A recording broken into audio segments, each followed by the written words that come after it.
Good morning. The Committee on Education and Workforce will come to order. I note that a quorum is present. Without objection, the chair is authorized to call a recess at any time. Before we begin, I'd like to begin with a moment of silence to recognize all the Israelis and others who have been killed, injured, or taken hostage by Hamas terrorists.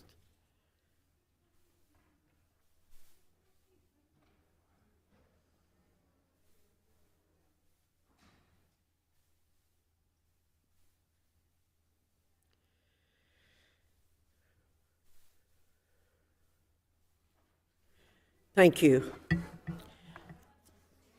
Today, each of you will have a chance to answer to and atone for the many specific instances of vitriolic, hate-filled anti-Semitism on your respective campuses that have denied students the safe learning environment they're due. As you confront our questions in this hearing, remember you're not speaking to us, but to the students on your campus who have been threatened and assaulted and who look to you to protect them.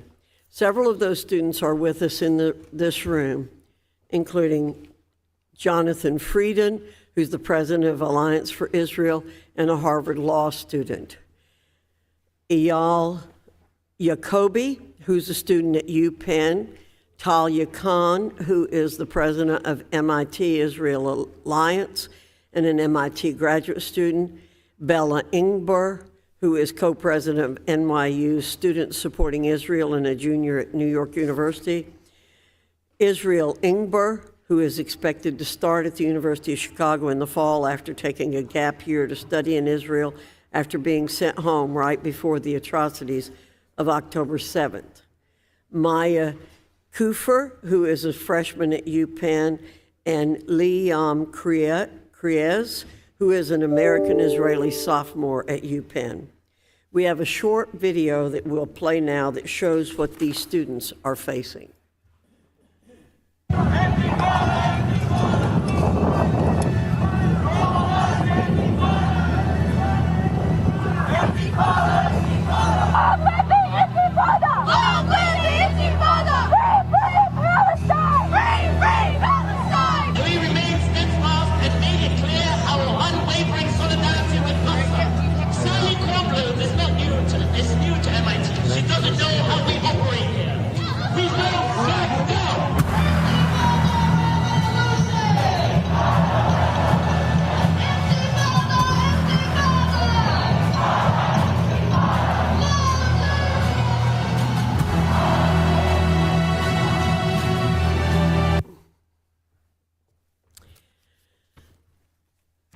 I want to do something which I rarely do, quote the Senate Majority Leader from New York, Chuck Schumer. On Wednesday, he took to the Senate floor to deliver an address on anti-Semitism, stating, "Many of the people who express these sentiments in America aren't neo-Nazis or card-carrying Klan members or Islamist extremists. They're in many cases people that most liberal Jewish Americans felt previously were their ideological fellow travelers. Not long ago, many of us marched together for black and brown lives." End of quote. You see, this speech by the most powerful elected Jewish politician in America was addressed to many on his left flank. He questioned how these elements of the left, which pride themselves on diversity and inclusion, could be responsible for fomenting such hatred toward liberal Jewish Americans. I quote Majority Leader Schumer to you, Presidents Gay, McGill, and Kornbluth, because I understand that speech to be a sort of reckoning for the Jewish identity with the radical left. Yet for 40 minutes, he fails to use the word university a single time. However, after the events of the past 2 months, it's clear that rabid anti-Semitism and the university are two ideas that cannot be cleaved from one another. A prime example of this ideology at work is at Harvard, where classes are taught such as DP 385, Race and Racism in the Making of the United States as a Global Power. The Harvard Global Health Institute hosts seminars such as, quote, Scientific Racism and Anti-Racism, History and Recent Perspectives. Even the Harvard Divinity School has a page devoted to, quote, social and racial justice. Harvard also, not coincidentally, but causally, was ground zero for anti-Semitism following October 7th, and is the single least tolerant school in the nation, according to the Foundation for Individual Rights and Expression's 2024 College Free Speech Rankings. UPenn is right behind them at 247th of 248. MIT is in the middle of the pack. What I'm describing is a grave danger inherent in assenting to the race-based ideology of the radical left. Senator Schumer hasn't put the pieces together, but the picture is far too clear now to American Jews. Institutional anti-Semitism and hate are among the poison fruits of your institution's cultures. The buck for what has happened must stop on the president's desk, along with the responsibility for making never again true on campus. Do you have the courage to truly confront and condemn the ideology driving anti-Semitism? Or will you offer weak, blame-shifting excuses in yet another responsibility-dodging task force? That's ultimately the most important question for you to confront in this hearing. I will close with this. I appreciate your appearances today on behalf of Harvard, UPenn, and MIT, respectively. It proves your universities have, at minimum, a sense of accountability to the American people. But my praise for post-secondary education is very limited these days. Harvard, UPenn, and MIT, you have a very big role to play in shaping the future for all of academia. This moment is an inflection point. It demands leaders of moral clarity with the courage to delineate good from evil and right from wrong.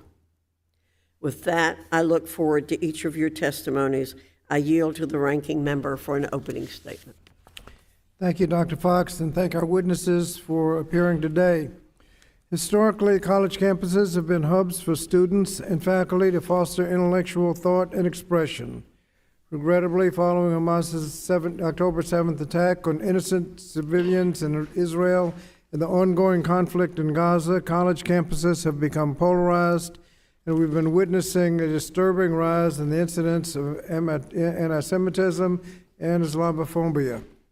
To be clear, this discrimination is nothing new on college campuses, indeed, nothing new in society generally.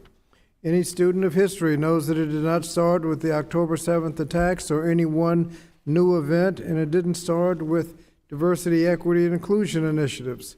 My colleagues would do well to recall this country has a centuries-long history of racism and white supremacy. At the same time, free speech is a constitutional right and the bedrock of our democracy, and colleges and universities are often on the front lines of defending this right. But schools are also responsible for fostering campus environments that promote understanding, respectful dialogue, and above all else, student safety. So today we'll hear from representatives of universities on their efforts to protect students and address discrimination on campus. Of note, this is an opportunity that my Republican colleagues denied us in 2017 when committee Democrats called for a hearing 6 years ago on campus discrimination, when white supremacists marched through the University of Virginia grounds shouting, "Jews will not replace us." We couldn't get a hearing back then. And while my colleagues claim to be committed to combating discrimination on campus, they're also contradictorily and simultaneously stoking culture wars that can be divisive and discriminatory. Moreover, House Republicans are proposing significant cuts to the Department of Education's Office of Civil Rights. the very office responsible for upholding students' civil rights and investigating discrimination claims. You can't have it both ways. You can't call for action, then hamstring the agency charged with taking that action to protect students' civil rights. In stark contrast, the Biden administration has taken an active role in helping institutions protect students as part of the White House's national strategy to combat anti-Semitism.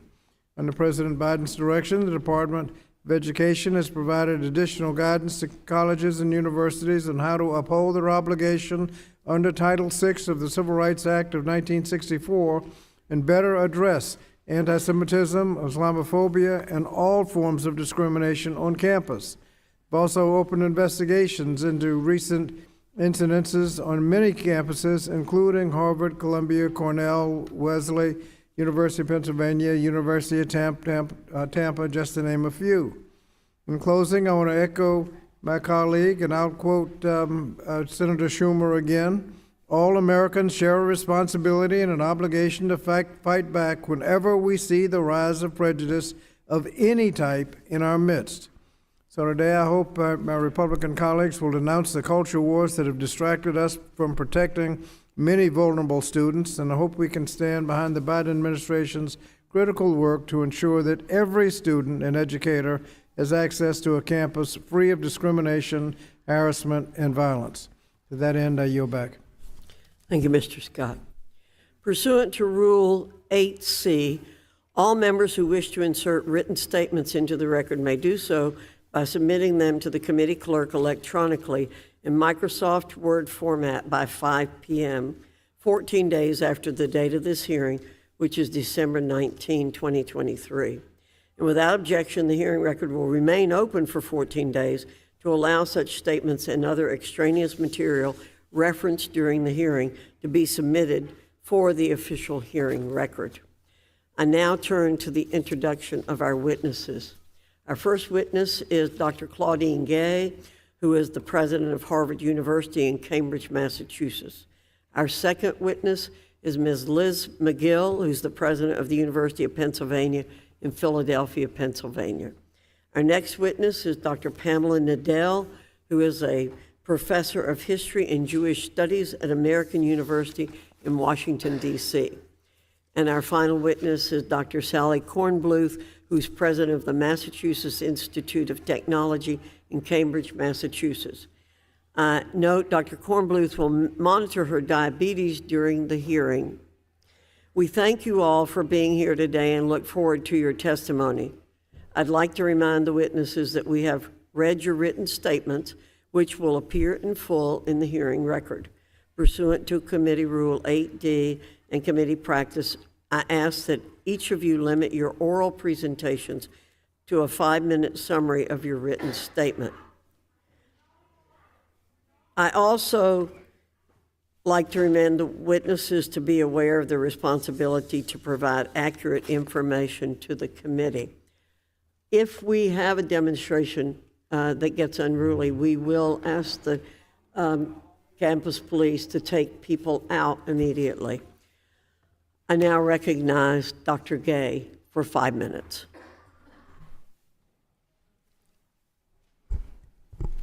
Chairwoman Fox, Ranking Member Scott, and distinguished members of the committee. My name is Claudine Gay, and I'm the president of Harvard University. It's an honor to be here today, representing a community of more than 25,000 undergraduate and graduate students, more than 19,000 faculty and staff, and more than 400,000 alumni, including multiple members of this committee. Thank you for calling this hearing on the critical topic of anti-Semitism. Our community still mourns those brutally murdered during the Hamas terrorist attack in Israel on October 7th.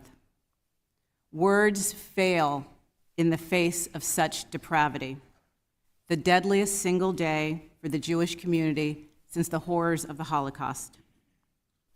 In the 2 months since the atrocities of October 7th and the subsequent armed conflict and humanitarian crisis in Gaza, we have seen a dramatic and deeply concerning rise in anti-Semitism around the world, in the United States, and on our campuses, including my own. I know many in our Harvard Jewish community are hurting and experiencing grief, fear, and trauma. I have heard from faculty, students, staff, and alumni of incidents of intimidation and harassment. I have seen reckless and thoughtless rhetoric shared in person and online, on campus and off. I have listened to leaders in our Jewish community who are scared and disillusioned. At the same time, I know members of Harvard's Muslim and Arab communities are also hurting. During these past months, the world, our nation, and our campuses have also seen a rise of incidents of Islamophobia. During these difficult days, I have felt the bonds of our community strain. In response, I have sought to confront hate while preserving free expression. This is difficult work, and I know that I have not always gotten it right. The free exchange of ideas is the foundation upon which Harvard is built, and safety and well-being are the prerequisites for engagement in our community. Without both of these things, our teaching and research mission founder. In the past 2 months, our bedrock commitments have guided our efforts. We have increased security measures, expanded reporting channels, and augmented counseling, mental health, and support services. We have reiterated that speech that incites violence, threatens safety, or violates Harvard's policies against bullying and harassment is unacceptable. We have made it clear that any behaviors that disrupt our teaching and research efforts will not be tolerated. And where these lines have been crossed, we have taken action.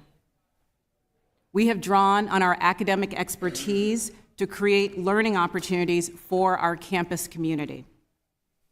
We have begun examinations of the ways in which anti-Semitism and other forms of hate manifest at Harvard and in American society. We have also repeatedly made clear that we at Harvard reject anti-Semitism and denounce any trace of it on our campus or within our community. Anti-Semitism is a symptom of ignorance, and the cure for ignorance is knowledge. Harvard must model what it means to preserve free expression while combating prejudice and preserving the security of our community. We are undertaking that hard, long-term work with the attention and intensity it requires.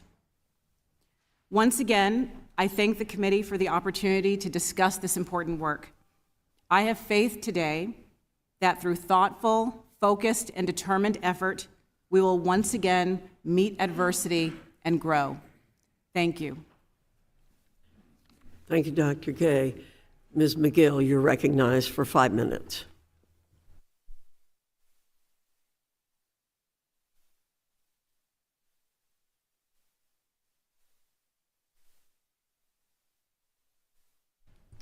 Thank you, Chairwoman Fox, Ranking Member Scott, and distinguished members of this committee for the opportunity to be here today.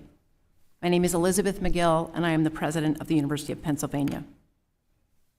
Let me begin by saying that I and the University of Pennsylvania are horrified by and condemn Hamas's abhorrent and brutal terror attack on Israel on October 7th.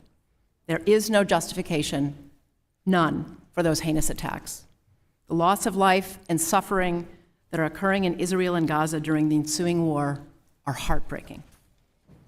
This pain, sorrow, and fear extends to our campus and to our city of Philadelphia.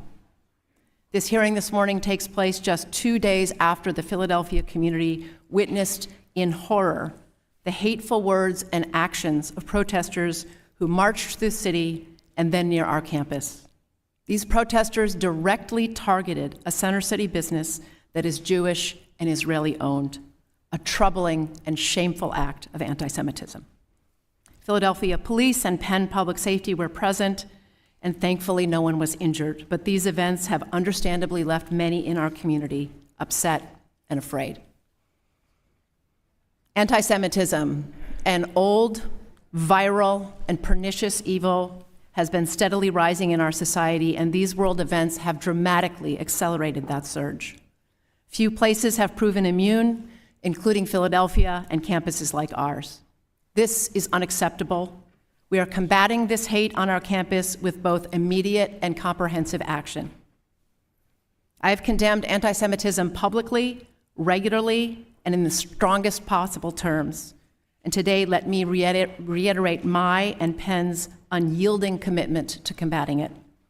We immediately investigate any hateful act, cooperating with both law enforcement and the FBI, where we have identified individuals who have committed these acts in violation of either policy or law. We initiate disciplinary proceedings and engage law enforcement.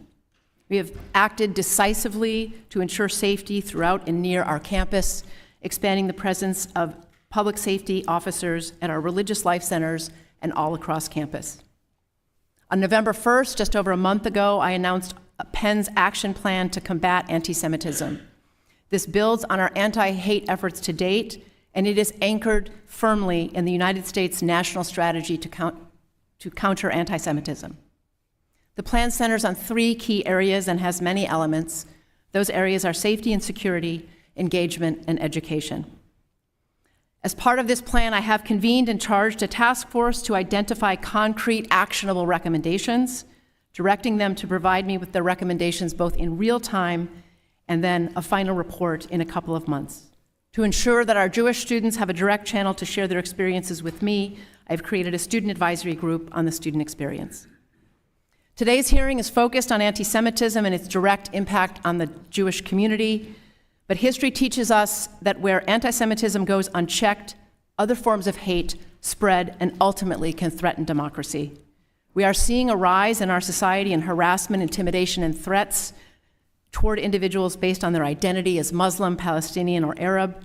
At Penn, we are investigating all these allegations for members of our community and providing resources to support individuals experiencing threats, online harassment, and doxing.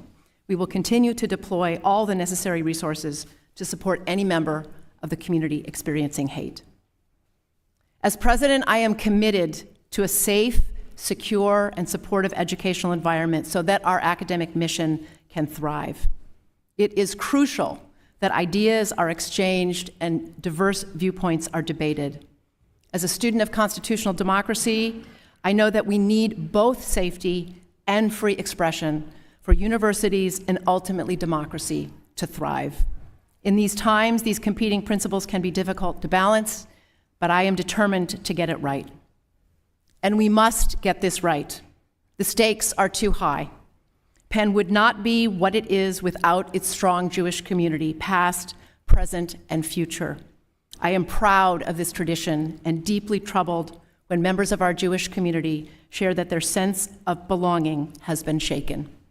Under my leadership, we will never, ever shrink from our moral responsibility to combat anti-Semitism and educate all to recognize and reject hate. We will remain vigilant. I look forward to your questions. Thank you, Ms. McGill.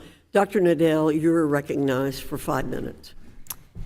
Thank you, Chairwoman Fox and Ranking Member Scott, for inviting me today. I'm Pamela Nadel. I'm a professor of Jewish history at American University, and I'm currently writing the book, Anti-Semitism, an American Tradition, supported by a National Endowment for the Humanities Public Scholar Award. And I'm delighted to be here today because this gives me an opportunity to thank Congress for sustaining, through the NEH, scholarship essential to understanding our nation's past. This is the 3rd time I have testified about this topic before Congress. The first was in 2017, just 3 months after white supremacists chanting, "Jews will not replace us," paraded through the University of Virginia, brandishing torchlights, echoing Nazi stormtroopers strutting through Germany in the 1930s. I emphasize this because the anti-Semitism igniting on campuses today is not new. It is part of a long history of American anti-Semitism. While anti-Semitism is difficult to define, historical examples convey some of its contours. Anti-Semites believe that Jews have been corrupted by money since Judas betrayed Jesus for 30 pieces of silver, and they've employed code names for avaricious Jews: Shylock, Rothschild, and in the 21st century, George Soros. Anti-Semites believe Jews conspire to destroy Christian Western civilization. These conspiracy theories gained currency in the 1920s when Henry Ford's newspaper ran the series, The International Jew, the World's Foremost Problem. Today, the charge that the Jews are internationalists has been replaced by the dog whistle globalist, implying that Jews are the puppet masters of the worldwide order. Across American history, people from all walks of life have conveyed anti-Semitic ideas since 1654, when New Amsterdam Governor Peter Stuyvesant tried to expel, and I quote, "this deceitful race, such hateful enemies and blasphemers of the name of Christ." Now, more than 350 years later, we have just marked the 5th anniversary of the murders at Pittsburgh's Tree of Life Synagogue. On city streets, abuse is hurled at Orthodox Jews, and swastikas are graffitied on dorm doors and also at the State Department. The long history of American anti-Semitism left its mark in higher education. Quotas on the admission of Jewish students began in the Ivy League in the 1920s and spread to more than 700 private colleges and universities. The campus has also wrestled with the challenge of anti-Semitic speech before this fall. In the early 1990s, Holocaust deniers took out full-page ads in college newspapers. Those ads launched furious debates about free speech on campus and also helped propel Holocaust courses into the university to respond to the disinformation. Anti-Israel invective has been flaring on campus well before this fall. I could look back more than 20 years. In October 2000, 200 students at the University of Michigan yelled, "Israel is a fascist state," and protested a Hillel teach-in. But the barbarity of the Hamas terror of October 7th adds a terrible new chapter to Jewish history. Anyone who claims to care about human rights should denounce these horrors. That so many on campus not only did not, but that they justified the savagery in name of opposition to Israel has caused Jews around the world deep anguish. While I deplore all hateful speech, anti-Semitic speech remains in America protected. Free speech stands at the core of the liberal arts education, an education which almost every member of Congress benefited from when they were students. But free speech does not permit harassment, discrimination, bias, threats, or violence in any form. And when they occur, our institutions, and not just the campus, but our nation, they have in place mechanisms to respond. The American Jewish community has long strategized about how to reduce anti-Semitism. Their efforts received a stunning confirmation when the U.S. National Strategy to Counter Anti-Semitism was published. I believe this is the first time any nation has developed such a document. I urge Congress to do everything in its power to support the national strategy and also the forthcoming national strategy to counter Islamophobia. Thank you. Thank you. Dr. Kornbluth, you're recognized for 5 minutes. Thank you. Chairwoman Fox, Ranking Member Scott, and distinguished members of the committee. Thank you for this opportunity to describe how MIT is fighting the scourge of anti-Semitism. My name is Sally Kornbluth. I have been president of MIT since January of this year. As an American, as a Jew, and as a human being, I abhor anti-Semitism, and my administration is combating it actively.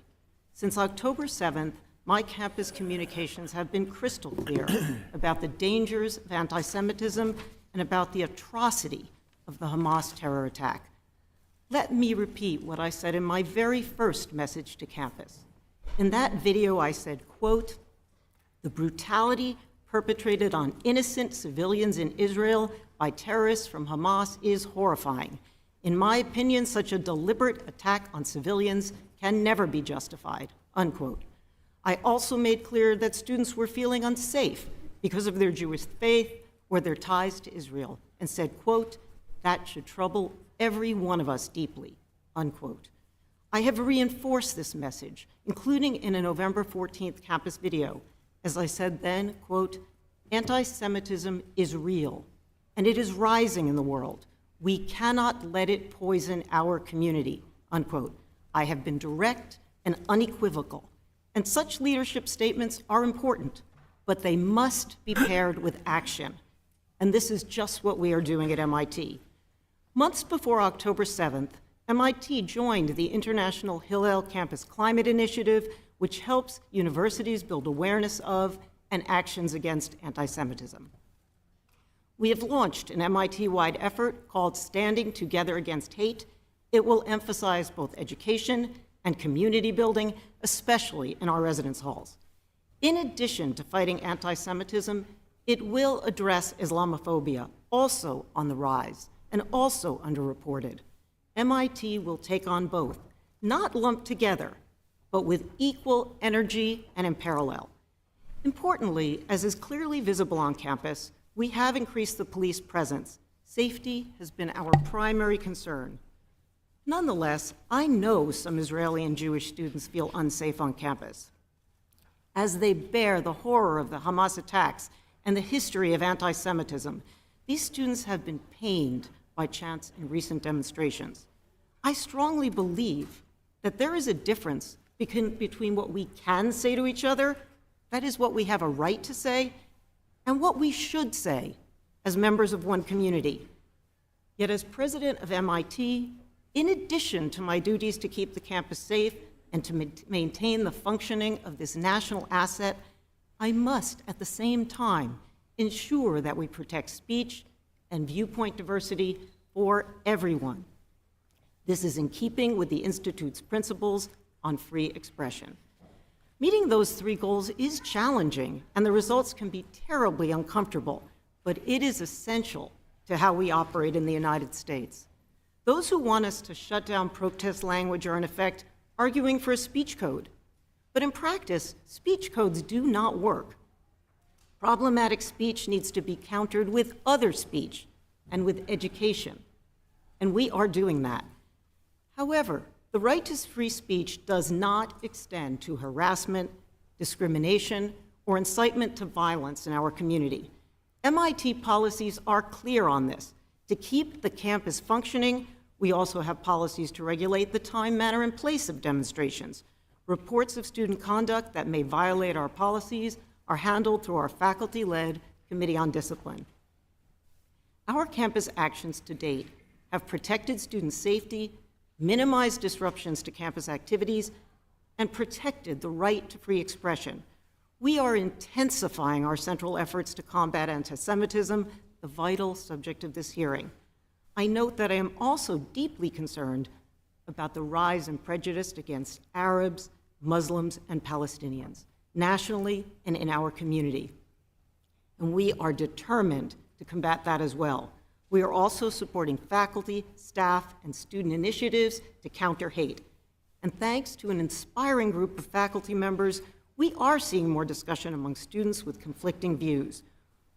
We know there is further work to do, but we are seeing progress, and MIT's vital mission continues. Thank you. I'm happy to answer questions. Thank you, Dr. Kornbluth. I'll begin the questioning of our witnesses. I'm going to ask members.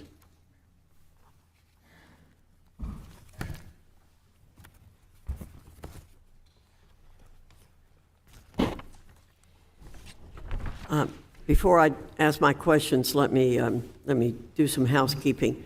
Under Committee Rule 9, we'll now question witnesses under the 5-minute rule. I remind members that I'll strictly enforce the 5-minute rule. So members are advised to keep your questions succinct so the witnesses have time to answer. Please don't talk for 4 minutes and then ask the witness a question.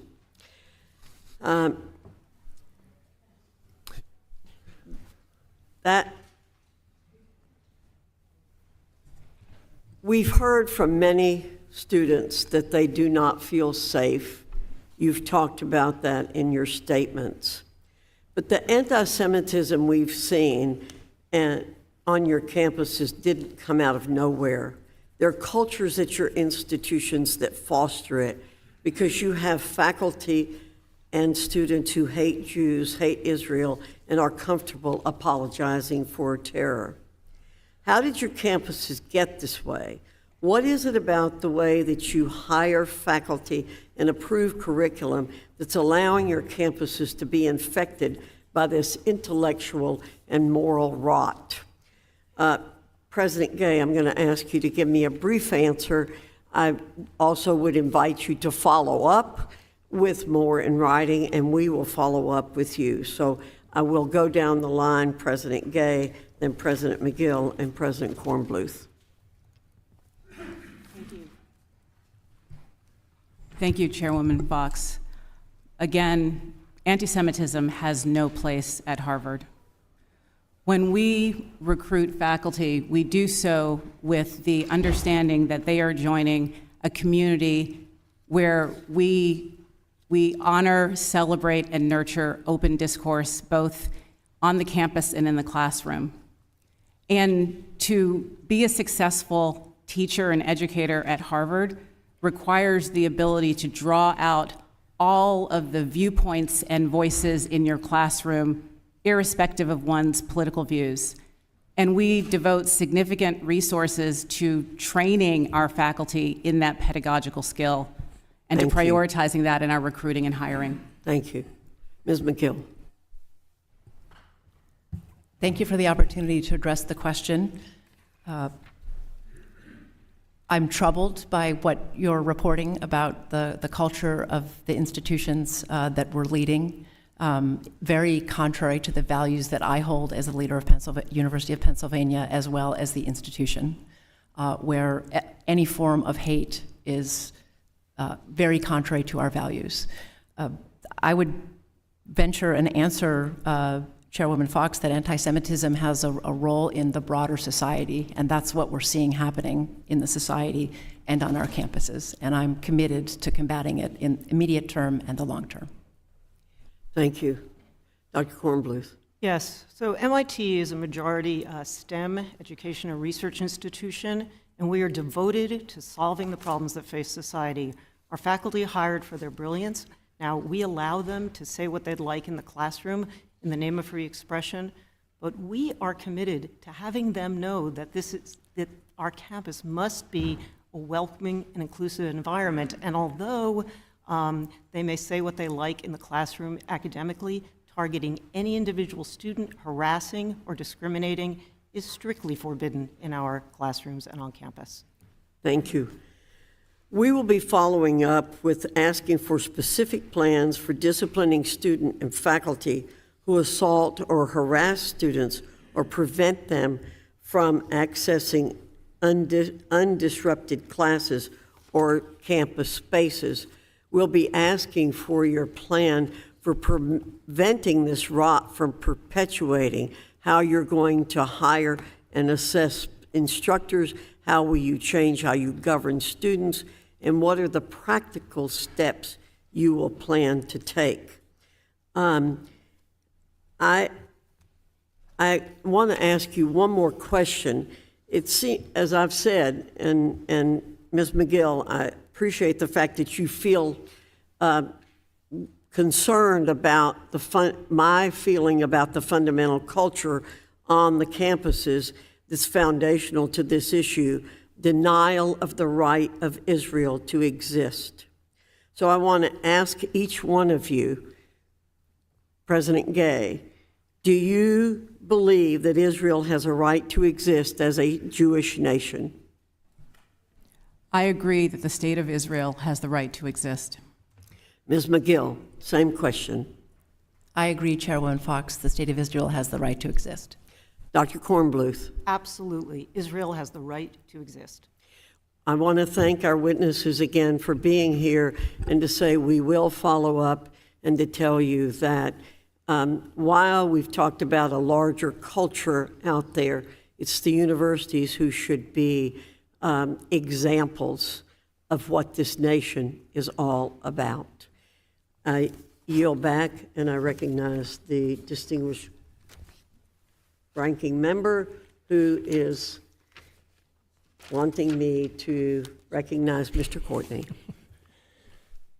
Thank you, Chairwoman Fox. And I want to thank you for the moment of silence for the 137 hostages who are still being held to this day. We had a hearing a couple weeks ago on anti-Semitism where I shared with my colleagues and the witnesses that a dual U.S.-Israeli citizen with family in Waterford, Connecticut, was one of those being held at the time, and we thought her husband, her name was Liat Benin and Avi Benin. The good news is a week ago, Liat was released. And unfortunately, a day later, the Israeli military shared with the family that human remains, which were found at the kibbutz where the violent attack took place, unfortunately matched up to Aviv. Again, Hamas never shared the information about whether or not they had him or not, which is just another example of their treachery. Dr. Nadel, in your testimony on page 8, you talked about President Biden's U.S. national strategy to counter anti-Semitism, and in particular, you talked about the use of Title VI of the U.S. Civil Rights Act in terms of being an effective tool on campuses to combat anti-Semitism. I was wondering if you could talk about that a little bit. So Title VI allows for responding to some of the issues that the presidents of these universities, but also, frankly, of most universities around the nation, it seems at the moment, have been dealing with in terms of when anti-Semitism moves beyond free speech, beyond rhetoric, and it involves harassment or intimidation. The issue is that the Office of Civil Rights and the Department of Education needs to be fully funded in order to implement the U.S. strategy to counter anti-Semitism. And I just want to comment about this strategy because it is an extraordinary document.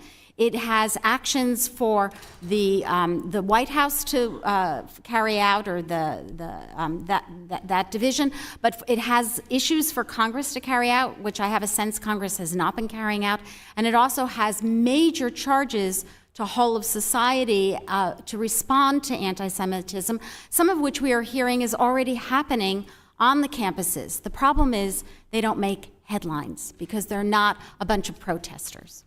Thank you. And again, it's important to note that document was released back in May of 2023, certainly before this committee and the outrageous events of October 7th.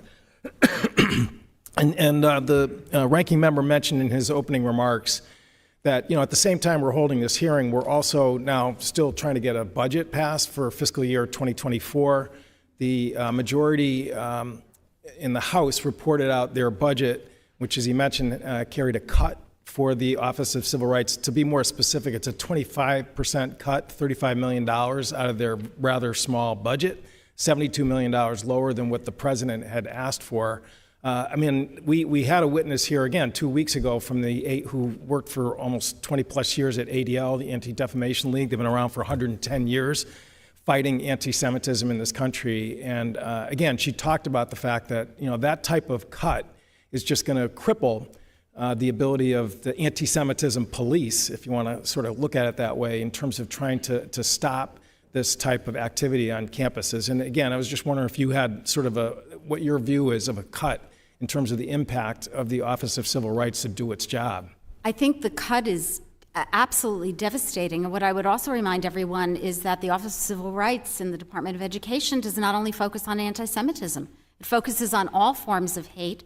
And I would guess, I actually tried to find this information but was unable to do so, but I would guess that the majority of complaints are not coming from Jewish students, although maybe now, given what happened since October 7th, I would guess the majority of the complaints are actually coming from people of color and from others who have faced terrible bias. So it is unthinkable, unconscionable to make that cut.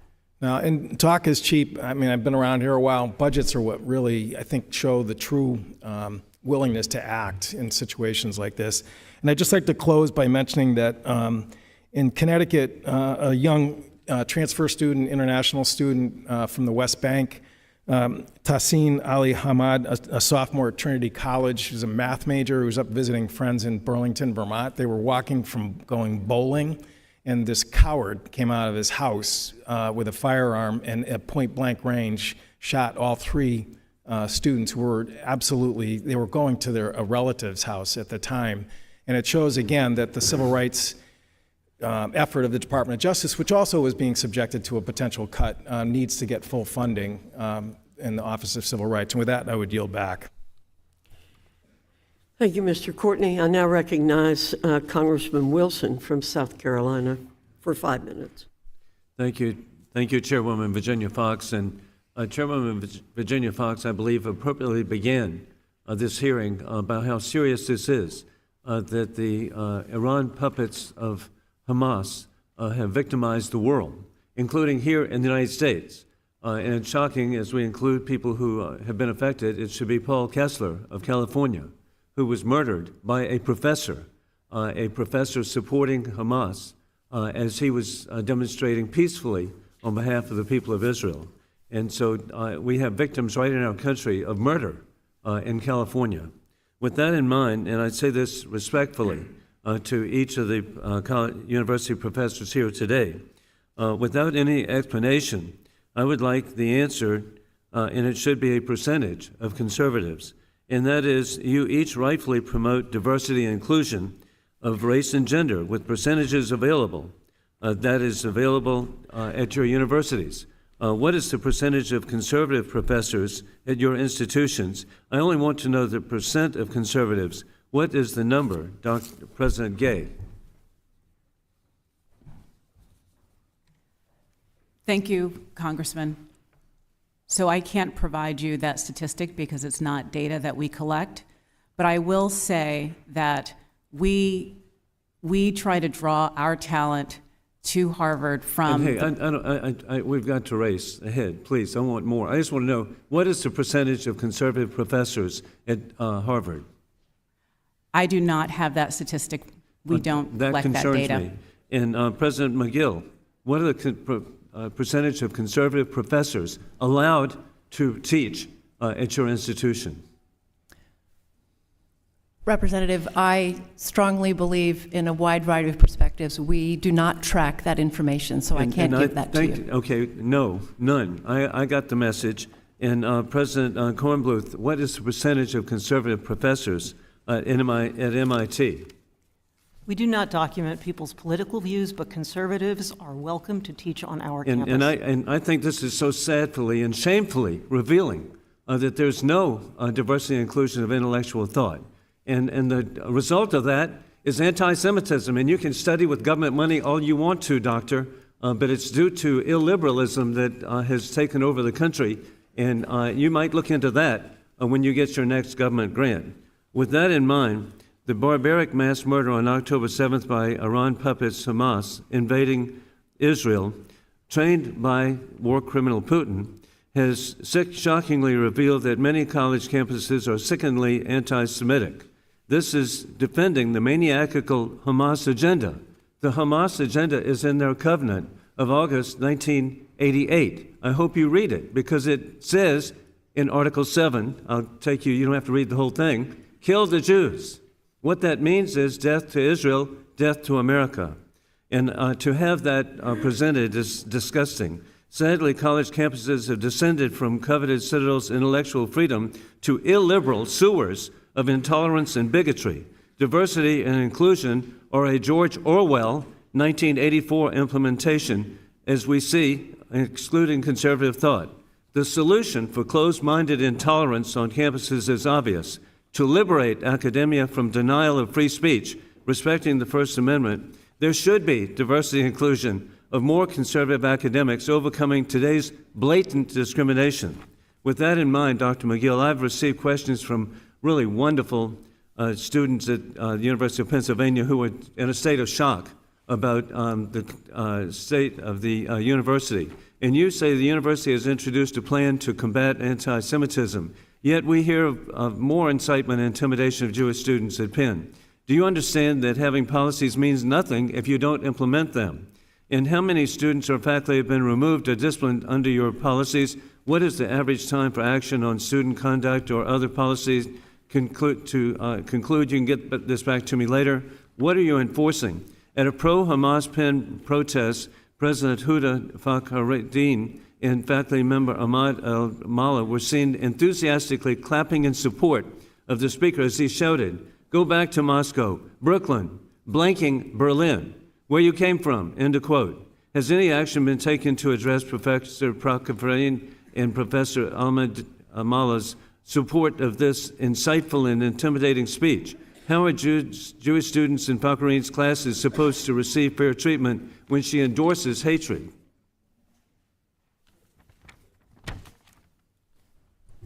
And I'll introduce that. And also, I'm going to conclude by another question. How in the world can y'all now have a class on resistance literature from pre-Islamic Arabia featuring a person who is with the terrorist organization PFLF? We'll present this to you. Thank you. We go from Mr. Wilson from South Carolina to Ms. Wilson from Florida.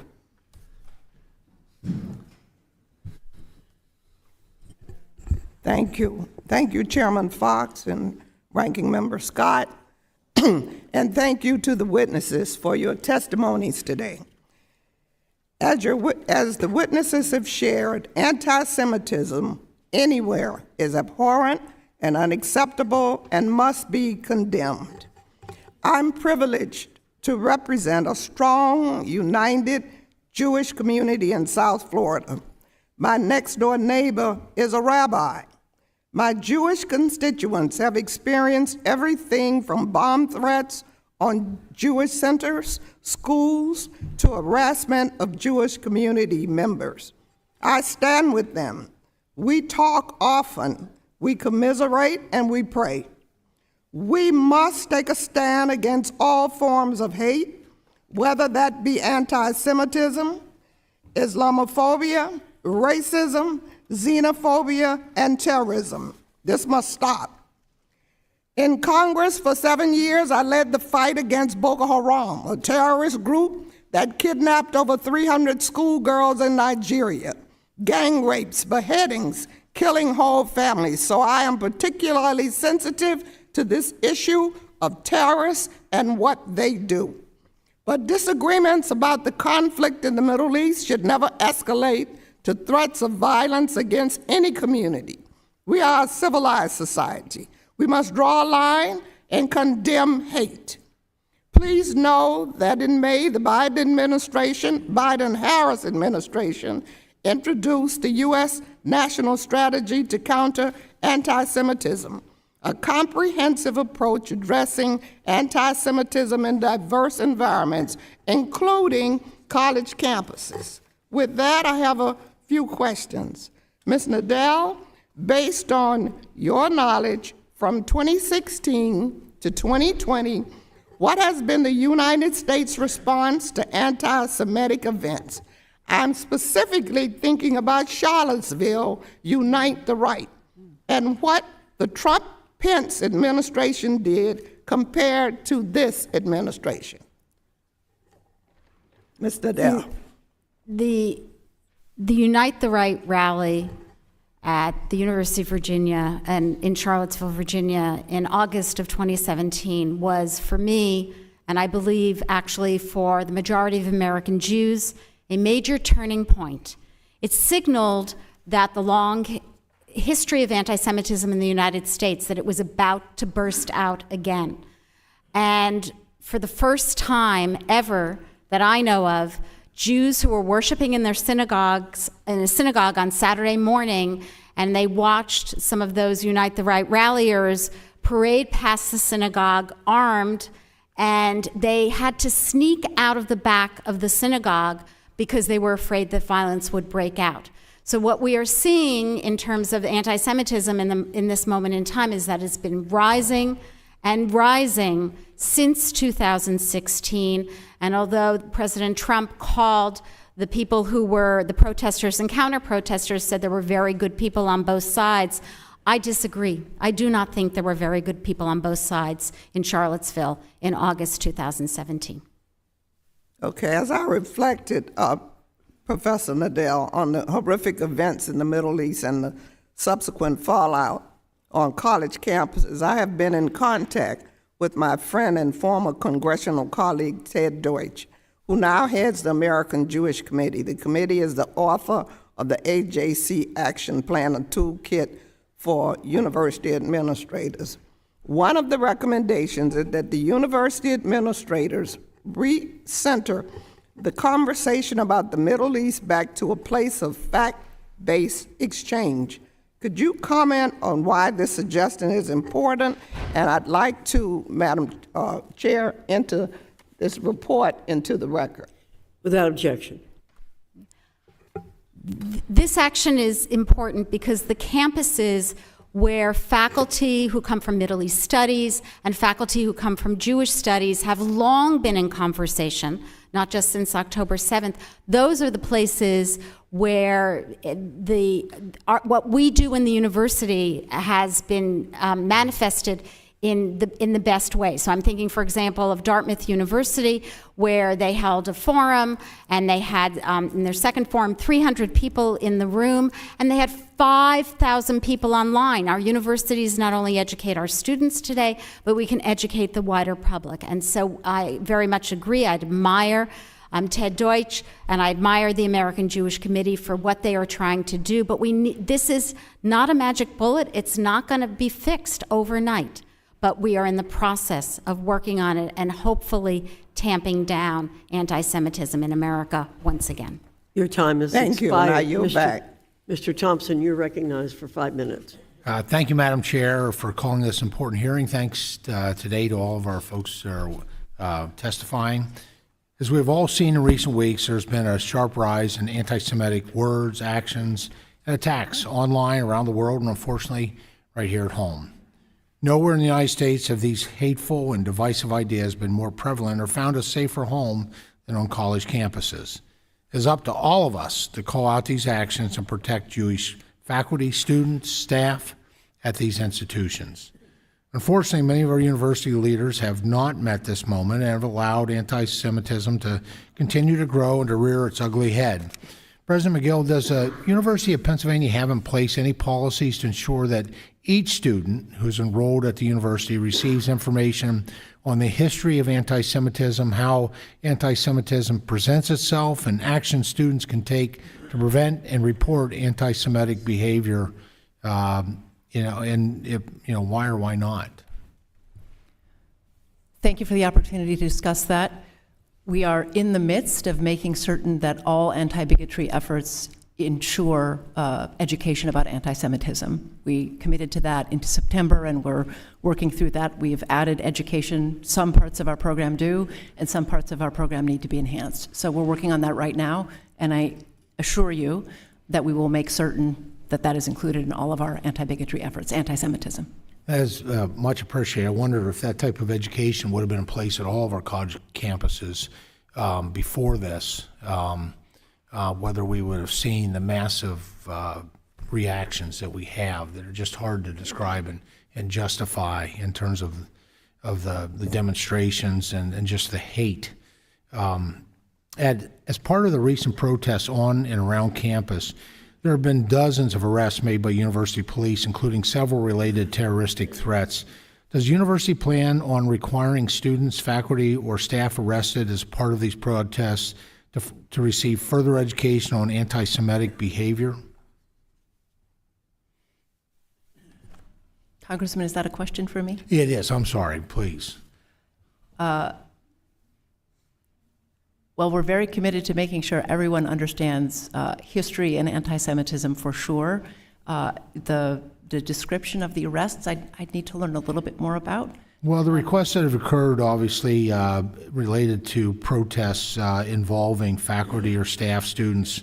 The question is, within the consequences, when the university police are the ones that are that are intervening, whether there's any thoughts to further education for those individuals regarding anti-Semitic behavior and the impacts of it. It's certainly consistent with my perspective and my values and the institution's values. I wonder if I could follow up with your team about the specifics of these arrests, because I don't know exactly what you're speaking about, but I agree with you that anyone who was arrested for an activity that was anti-Semitic, some act or something else, harassment, intimidation, should certainly receive education in addition to other consequences, in my opinion. Sure, some criminal activity they were arrested for that was obviously driven by anti-Semitic beliefs and expressions.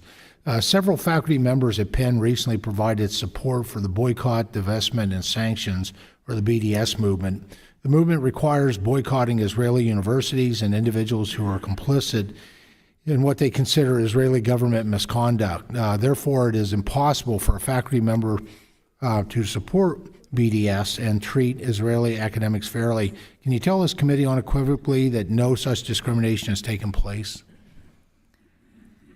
I appreciate the opportunity to clarify a very clear position that the University of Pennsylvania has had for many years, which is we strongly oppose boycotting, divesting, and sanctioning Israel. We have many flourishing it's contrary to academic freedom, among other things. It's singling out one state and treating it differently than others. We have many academic collaborations with universities in Israel. They're terrific collaborations. We're very clear on BDS. We are opposed to it, and our practices make that clear. So as a part of that, and I'm a strong supporter of the right to free speech, including on college campuses, does University of Pennsylvania have any policies or procedures in place to ensure that BDS supporters cannot implement their boycott positions in their official capacities or not given such individuals administrative powers to begin with? Well, it's the position of the institution that we do not engage in boycotting, sanctioning, or divesting, and I would think that would follow for any member of the organization who is acting in their official capacity. But if you have specifics that I could follow up on after this hearing, I would very much like to hear them. We'll do that. Appreciate it. Thank you, Madam Chair. Thank you. Ms. Bonamici, you're recognized for 5 minutes. Thank you, Madam Chair, and thank you to the witnesses. I appreciate the full committee's focus on this issue. I want to reiterate, as I did in the other hearing we had recently, that anti-Semitism, as well as Islamophobia and other forms of bigotry based on race, ethnicity, national origin, or religion, are abhorrent and must not be tolerated. I'm deeply troubled by recent anti-Semitic incidents at colleges and universities across the country, including those whose presidents are here today. And I stand with my colleagues on both sides of the aisle in calling for proactive steps from all of these institutions of higher education to root out discrimination, hatred, and bigotry in all of its forms. I also want to note that the main point of this hearing should be to identify bipartisan solutions to combat anti-Semitism, not an excuse to attack higher education, liberal arts education, or important diversity, equity, and inclusion work that's happening at colleges and universities across the country. There are legitimate concerns about anti-Semitism on college campuses, and that's what we should focus on today. Not doing so is a disservice to the students across the country who are looking to Congress for support for and the public for the institutions. So during the previous hearing, I highlighted my support for additional funding for the Department of Education's Office of Civil Rights, and I want to join Representative Courtney in repeating that request today. OCR will be better able to enforce Title VI violations and protect students' civil rights with adequate staff and investigatory capacity. So I want to make that clear. We must do that. Dr. Nadel, thank you for being here and for your work over the years. Public colleges and universities, as we know, must uphold constitutional free speech rights. And many private institutions also recognize the value of free speech and robust debate. I think all of our presidents recognize that today, but also with the understanding that schools cannot allow their campuses to become places where anti-Semitic speech makes students unsafe or feel unsafe. I think that's recognized. So, Dr. Nadel, what are some of the best ways that colleges and universities can work to make their campuses welcome, safe, and inclusive spaces for all students in light of incidences of hate speech and discrimination, while also adhering to First Amendment principles? So thank you for the question. I think there are different forms and different venues for expanding this discussion of the very difficult issue that has sparked and ignited the anti-Semitism or the outbursts on college campuses that we've been seeing since October 7th. So one form, obviously, is the classroom, although I would remind the members of the committee that the reality is that most students during their college career, they take a handful of courses. Many of them are studying STEM, and most of them are actually never in classrooms where they're hearing a discussion of issues like anti-Semitism or the conflict in Israel and Palestine. So that's the first thing that I would point out. So we academics can continue to foster those conversations, and we need to take them outside of the classroom. I think the other place where there can really be a lot of work done that would be very successful is on the side of student life on campus. And so student organizations are, they range broadly and widely on the campus, everything from a gardening club to obviously some of the student organizations that have been involved in the protests against Israel. So these are other places. I don't want to cut you off, but Yeah. I have to get another question in. Oh, yeah, I'm running sure. out of time, but thank you Okay. for your work. And I also want to recognize as well the AJC Action Plan for Confronting Campus Anti-Semitism. President Gay, I understand that there's an ongoing investigation of your institution by OCR because of anti-Semitic incidents that occurred on campus. And I know we'll be closely monitoring the outcome, but in the interim and over the long term, what can Congress do to support your institution and other colleges in preventing discrimination? And also, if you could also respond in the brief time, you mentioned that Harvard will not permit speech that incites violence or threatens safety. And I'd like you also to address who decides that and how and in what time frame. Thank you, Congresswoman, for your questions. You're correct that there is an ongoing investigation, and obviously I can't comment on an active investigation other than to say we will work with the office to answer all of their questions. And I will say the work of the office is vitally important for ensuring students have access to educational opportunities. So I fully support the work that they do and hope that the office gets the resources that it needs to be effective. With respect to I believe the question was about student conduct. So again, we are deeply committed to free expression, but when speech crosses over into conduct that violates our policies, policies against bullying, harassment, intimidation, we do take action. And we do have faculty-led student disciplinary processes that are quite robust. And even over the last couple of months, as there have been incidents, we've been leaning into those processes, and we do have disciplinary actions underway. Thank you. My time has expired. I yield back. I now recognize Mr. Wahlberg for 5 minutes. Thank you, Madam Chair. And thanks to the panel for being here. These are difficult times and difficult subjects, but they need to be addressed because leadership matters. And you are leaders in academia, at your institutions as well, and leadership matters. President Gay, I was taken by some words in your opening statement where you said, cure for anti-Semitism is knowledge. I would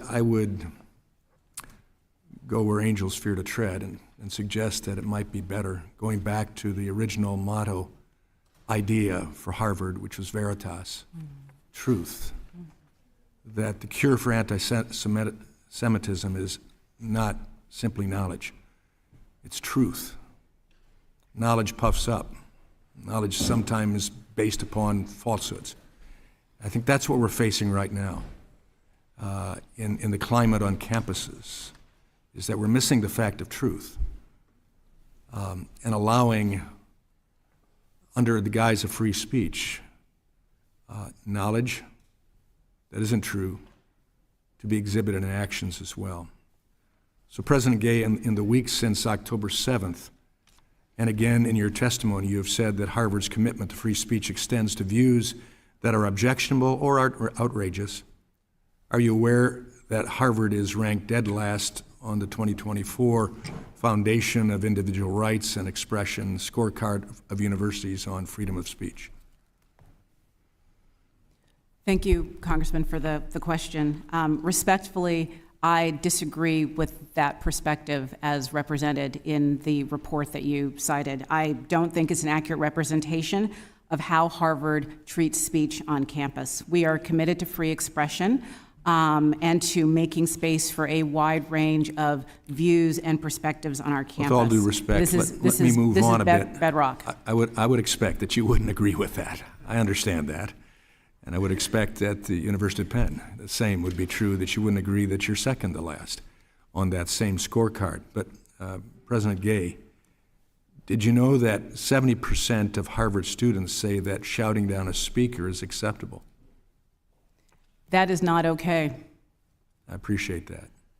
It seems that perhaps Harvard's commitment to free speech is pretty selective. As you are no doubt aware, prominent alumnus Bill Ackman tweeted you a letter on Sunday, and in that letter, and I have that tweet, I guess that's the beauty of social media, you can get those things. In that letter, he highlighted 2 cases of Harvard faculty members who were canceled because of views deemed too controversial for your campus. Tyler J. Vanderweel was deemed guilty for those crimes related to his views on marriage and abortion. And then Carol Hoven, an evolutionary biologist, was forced to resign because she stated that a person's sex is biological and binary. Mr. Ackerman's letter also included quotes from a number of faculty highlighting the culture of fear that pervades Harvard's campus for those with views out of step with campus orthodoxy. And so, President Gay, in what world is a call for violence against Jews protected speech, but a belief that sex is biological and binary isn't? Thank you for your question.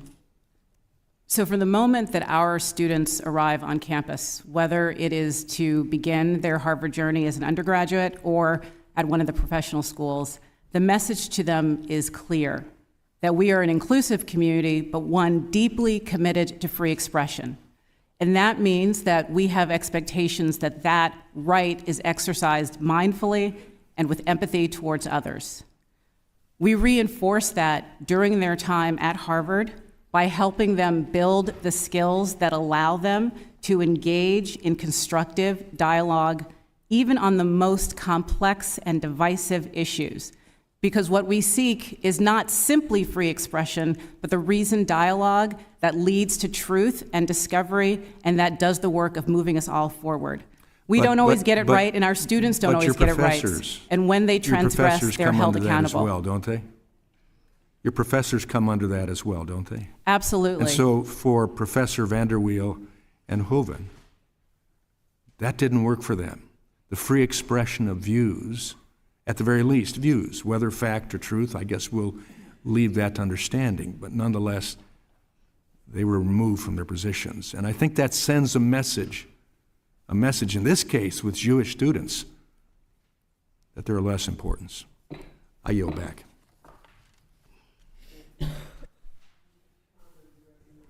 Mr. Chicano, you're recognized for 5 minutes. Thank you, Madam Chair, and thank you to our witnesses for being here. I do wish we could meet under different circumstances. President Gay, many individuals hold that Harvard did not condemn the attack against Israel swiftly enough. And I'd like to give you an opportunity to briefly react. Can you tell us why the university did not react as quickly as other universities might have, or others might have hoped Harvard would have? Thank you, Congressman, for the question. And respectfully, the notion that Harvard did not react is not correct. From the moment I learned of the attacks on October 7th, I was focused on action to ensure that our students were supported and safe. On that first day, we were focused on identifying whether we had any students or faculty who were in Israel and needed our assistance, including in getting out. On October 8th, I joined students and other members of the Jewish community at Harvard Hillel for a solidarity dinner to be there in support and also to learn more what their needs were. In the days after, not only did I condemn the attacks, I've continued to condemn the attacks and furthermore have continued to stay in conversation with our Jewish community on campus about their evolving needs to ensure that the university is providing them with the support that they need during this very challenging time. Thank you, President Gay. Do you consider yourself a subject matter expert on anti-Semitic behavior? Excuse me, could you repeat that question? Do you consider yourself an expert on anti-Semitic behavior, subject matter expert? No, I don't. But I know this, that anti-Semitism is hate or suspicion of Jews. And that is all I need to know to take action to address it on our campus. Thank you. Real quickly, other than Professor Nadel, do other witnesses consider themselves to be experts on anti-Semitism? Just a simple yes or no. No, I do not. No, I do not, but I learn.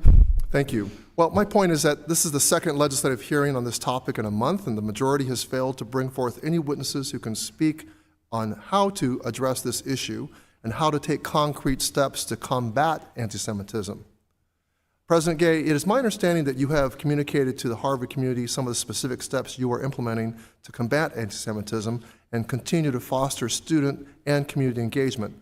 You've already mentioned a few of the things that you've done since September 8th, but can you highlight some of these steps? Thank you for the question. So I've had repeated communications with the campus community about the steps that we're taking, both immediate steps and longer-term action towards combating anti-Semitism. To begin, we've focused on enhancing the physical safety of the campus and the campus community. That includes an increased police presence, both plainclothes and uniformed officers, 24/7 threat monitoring, both on campus and online, coordination on a daily basis with state, local, and federal law enforcement, and when necessary, we've taken the steps of closing the gates to Harvard Yard to limit the ability of outside actors to use our campus as a platform. We've also made it easier for students or any community member to report concerns and any kind of conduct that is threatening. We've also enhanced counseling and mental health services, including trauma-informed care. We've created community spaces so that students and faculty and staff can gather and to be together to process the tragedy. We're also working on... Excuse me, President Gay, thank you. Are these actions only intended to assist Jewish students? These are resources that we're making broadly available to our community, but we're being particularly mindful to make sure that they are responsive to the needs of our Jewish community, as well as our Muslim, Arab, and Palestinian students who are also experiencing tremendous grief and are also fearful and distraught during this time. President Gay, universities stand as centers of thought, and it is of the utmost importance to strike a balance between First Amendment speech protections and the safety of students and faculty. But when speech crosses into the line of conduct, it's essential that universities act swiftly. Harvard is a private university, and private IHEs have different parameters to operate under than public IHEs. Does this give Harvard a pass to avoid protecting free speech? We are deeply committed to protecting free expression, even of views that we find objectionable and outrageous and offensive. But when that expression crosses into conduct that violates our policies around bullying, harassment, intimidation, threats, we take action, and we do not hesitate to take action. Thank you. My time is up, and I yield back to the chair. Thank you. Thank you, Mr. Ticano. Mr. Grossman, you're recognized for 5 minutes. Thank you. I'm going to follow up on some of the things Mr. Wilson had to say.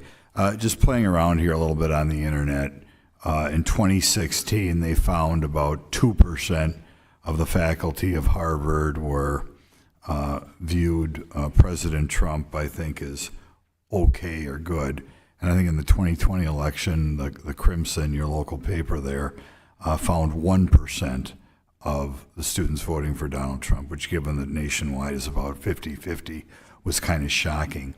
Does it concern you at all that you apparently have a great deal, a lack of ideological diversity at Harvard, and do you think that atmosphere is maybe one of the reasons why there seems to be such an outbreak of anti-Semitism at your institution?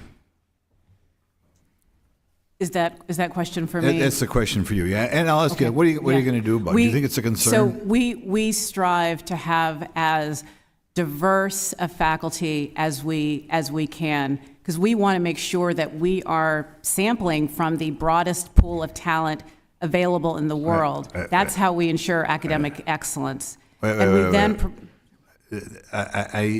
what I read here, maybe they're making stuff up, but I don't think they're making it up. We said 2% of your faculty viewed Donald Trump as something other poor in 2016, and after 4 years of working for diversity, 1% voted for him. Now, I know all sorts of good people who don't like President Trump, but I'm just saying, when you compare the way people think at your campus compared to America as a whole, if there's one thing you are, it's not diverse, right? Well, do you consider that a problem, or the numbers I gave you? So, Congressman, I can't speak to the specific data that you are referring to. What I can say is that at Harvard, we try to create as much space as possible for a wide range of views and perspectives, because we believe that allows for a thriving academic community. How in the world is that even possible? And that you're trying to do that? Do you really feel that your faculty are ideologically diverse? You came out of a political science background at Stanford? At Stanford, as an undergraduate, I was an economics major, and then for my PhD, it was a PhD in political science. Political science, that's what I thought. Did you experience what you would say, given America's divided now 50-50, about 50-50, or was it 75-25 or 90-10 regarding to more a constitutional conservative perspective or more of a left-wing perspective? What is your experience both at Harvard and Stanford? So here's what I can say on the topic that you're exploring. And it's, we want the most brilliant, talented faculty to come to Harvard and to build their careers there. They're only giving me 5. You're not going to answer the question. They only give me 5 minutes. Is it common at Harvard to ask faculty to submit a diversity statement? That's a practice that varies across schools at Harvard. So sometimes you do. Well, in some cases, there are schools that ask for that. Okay, could a scientist ever get cut from consideration from a job because they had the wrong view of diversity? What I would say is that we aim to draw to our faculty the broadest pool of talent. When you hear that, and this is not the way I wanted this to go, but when you hear that 1% of your faculty voted for a presidential candidate who got about 50% of the vote nationwide, does that concern you, or do you feel you're not as diverse as you should be? What I'm focused on is making sure that we're bringing the most academically talented faculty to our campus and that they are effective in the classroom. I'll give you one more question because I want to go to the gal from Penn. Has Harvard ever made a faculty job contingent on a strong diversity statement? We look at everything a faculty member will bring to our campus. Academic brilliance and excitement and ability to teach a campus community and student community. Now I want to go to Ms. McGill. I have a friend whose son goes to the University of Pennsylvania. Right now, he is physically afraid to go to the library at night. Okay, just unbelievable. Could you, I just can't even conceive that's going on in the United States of America. But that's what she tells me. She doesn't make it up. Could you give us your reasons as to why that is true at Pennsylvania, why today a Jewish student is afraid to walk to the library at night? Congressman, let me start by saying I'm devastated to hear that, and the safety and security of our campus and our students in particular is my top concern. I would, if you would be willing, I would like to talk to your constituent and their Penn student. I'm very troubled by what you're reporting. It's our top priority to keep our students safe and secure. I'm going to have to ask you to follow up on that with Mr. Grossman and with the rest of the committee. Ms. Adams, you're recognized for 5 minutes. Thank you very much, Madam Chair, and thank you to the witnesses for coming today and to testify before the committee. But before I get started, I want to just thank you for your service. to students and to the university community. Dr. Nadell, this question is for you. I'm glad, first of all, to see another Buckeye here, Ohio State.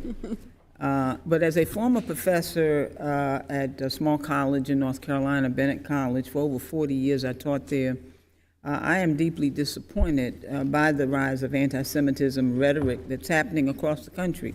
Anti-Semitism has no place on our college campuses or anywhere. And it's been my mission to combat instances of anti-Semitism and hate and racism alike. There are Jewish students across this country that are afraid to leave their dorms, afraid to step on campus because of the hateful rhetoric that's infiltrated our schools. So this question is to actually all the presidents, but I did want Dr. Nadell to answer first. Students should be able to express their views and opinions without fear of retaliation.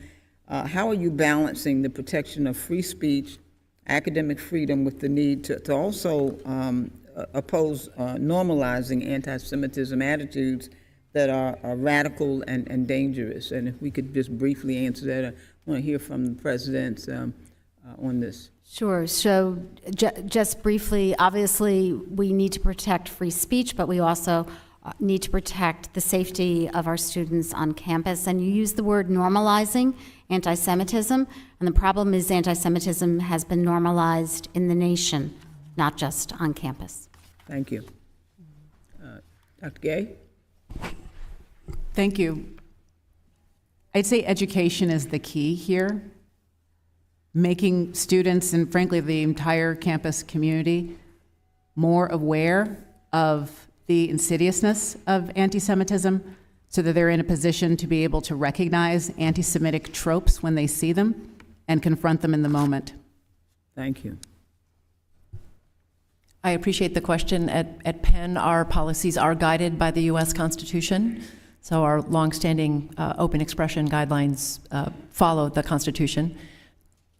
I think in addition to education, which I agree with, so that students and faculty and staff can identify and combat anti-Semitic tropes in speech, I think it's important to call out anti-Semitism in a very visible and public way and a specific way in order to make clear how it's contrary to the values of the institution, where we're talking about speech alone. Thank you. So Title VI provisions set the standard for what should be done to address racism, hate crimes, and violence on campuses. Do you think that your DEI departments are equipped with the tools to combat anti-Semitism or hate on your campus? And if not, what changes do you plan to make? This is for all the presidents. I can jump in here. Yes. Yes, so our diversity, equity, and inclusion staff are absolutely charged with making the campus welcoming for all students, and that absolutely includes our Jewish and Israeli students. We absolutely see anti-Semitism as an inclusion issue. We're making sure that our staff who are dedicated to diversity, equity, and inclusion are being trained about anti-Semitism, but it goes well beyond that staff. It's important that our leadership understands anti-Semitism, that our students and faculty understand anti-Semitism. And I'll just say one thing about MIT. We can make as many top-down initiatives as we want, but the heartening thing is that the discussion of anti-Semitism and indeed Islamophobia is now proceeding at a grassroots level. So can we hear from, thank you very much. Next president. Our anti-bigotry efforts are also informed by a desire to make certain every person at the university feels welcome and can thrive, and that includes communities of faith and ethnicity. That's the value we have, and we're making sure that is from the top of the organization all through the organization. And I believe over the longer term, that's sort of an immediate action. Over the longer term, making sure the entire community is discussing, understanding, and capable of calling out and combating anti-Semitism when they see it. Thank you, Madam President. Our DEI office is a resource for the entire community, and the professionals in that office are committed to ensuring that everyone feels a sense of belonging. But in building on an observation that President Kornbluth made, This is a shared responsibility that doesn't vest strictly in the hands of our DEI professionals, but it really is work that needs to be taken up by the entire community, the leadership for sure, but also the faculty and the students, and also doing the work. Thank you very much. I'm out of time, Madam Chair. I yield back. Thank you. Ms. Stefanik, you're recognized for 5 minutes. Dr. Gay, a Harvard student calling for the mass murder of African Americans is not protected free speech at Harvard, correct? Our commitment to free speech. It's a yes or no question. Is that corrected? Is that okay for students to call for the mass murder of African Americans at Harvard? Is that protected free speech? Our commitment to free speech. It's a yes or no extends- question. Let me ask you this. You are president of Harvard, so I assume you're familiar with the term intifada, correct? I've heard that term, yes. And you understand that the use of the term intifada in the context of the Israeli-Arab conflict is indeed a call for violent armed resistance against the state of Israel, including violence against civilians and the genocide of Jews. Are you aware of that? That type of hateful speech is personally abhorrent to me. And there have been multiple marches at Harvard with students chanting, quote, "There is only one solution, intifada revolution," and, quote, "globalize the intifada." Is that correct? I've heard that thoughtless, reckless, and hateful language on our campus, yes. So based upon your testimony, you understand that this call for intifada is to commit genocide against the Jewish people in Israel and globally, correct? I will say again, that type of hateful speech is personally abhorrent to me. Do you believe that type of hateful speech is contrary to Harvard's code of conduct, or is it allowed at Harvard? It is at odds with the values of Harvard. Can you But not our say here that it values is against the also- code of conduct at Harvard? We embrace a commitment to free expression, even of views that are objectionable, offensive, hateful. It's when that speech crosses into conduct that violates our policies against bullying, harassment, Does that speech and not intimidation. cross that barrier? Does that speech not call for the genocide of Jews and the elimination of Israel? When You that speech- testify that you understand that is the definition of intifada. Is that speech speech- according to the code of conduct or not? We embrace a commitment to free expression and give a wide berth to free expression, even of views that are objectionable. You and I outrageous, both know and that's not the offensive. case. You were aware that Harvard ranked dead last when it came to free speech. Are you not aware of that report? As I observed earlier, I reject that characterization. It's the of our data shows campus. it's true. And isn't it true that Harvard previously rescinded multiple offers of admissions for applicants and accepted freshmen for sharing offensive memes, racist statements, sometimes as young as 16 years old? Did Harvard not rescind those offers of admission? That long predates my time as president. But you so I can't understand speak. that Harvard made that decision to rescind those offers of admission. I have no reason to contradict the facts as you present them. here. Correct, because it's a fact. You're also aware that a Winthrop House faculty dean was let go over who he chose to legally represent, correct? That was while you were dean. That is an incorrect characterization of what transpired. What's the characterization?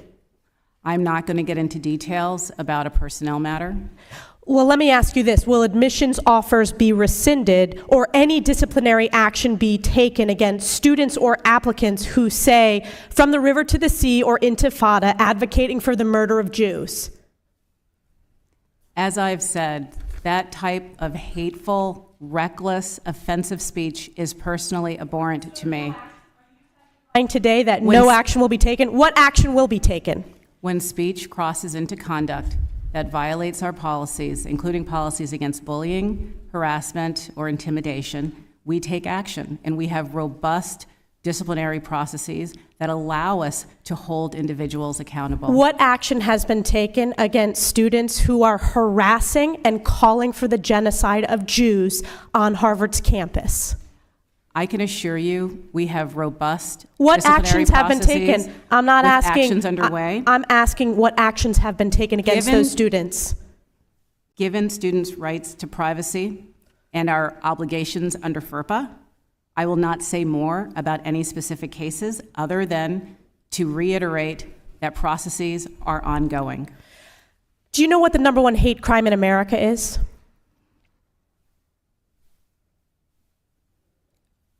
I know that over the last couple of months, there has been an alarming rise of anti-Semitism, which I understand is the critical topic that we are here to discuss. That's correct. It is anti-Jewish hate crimes.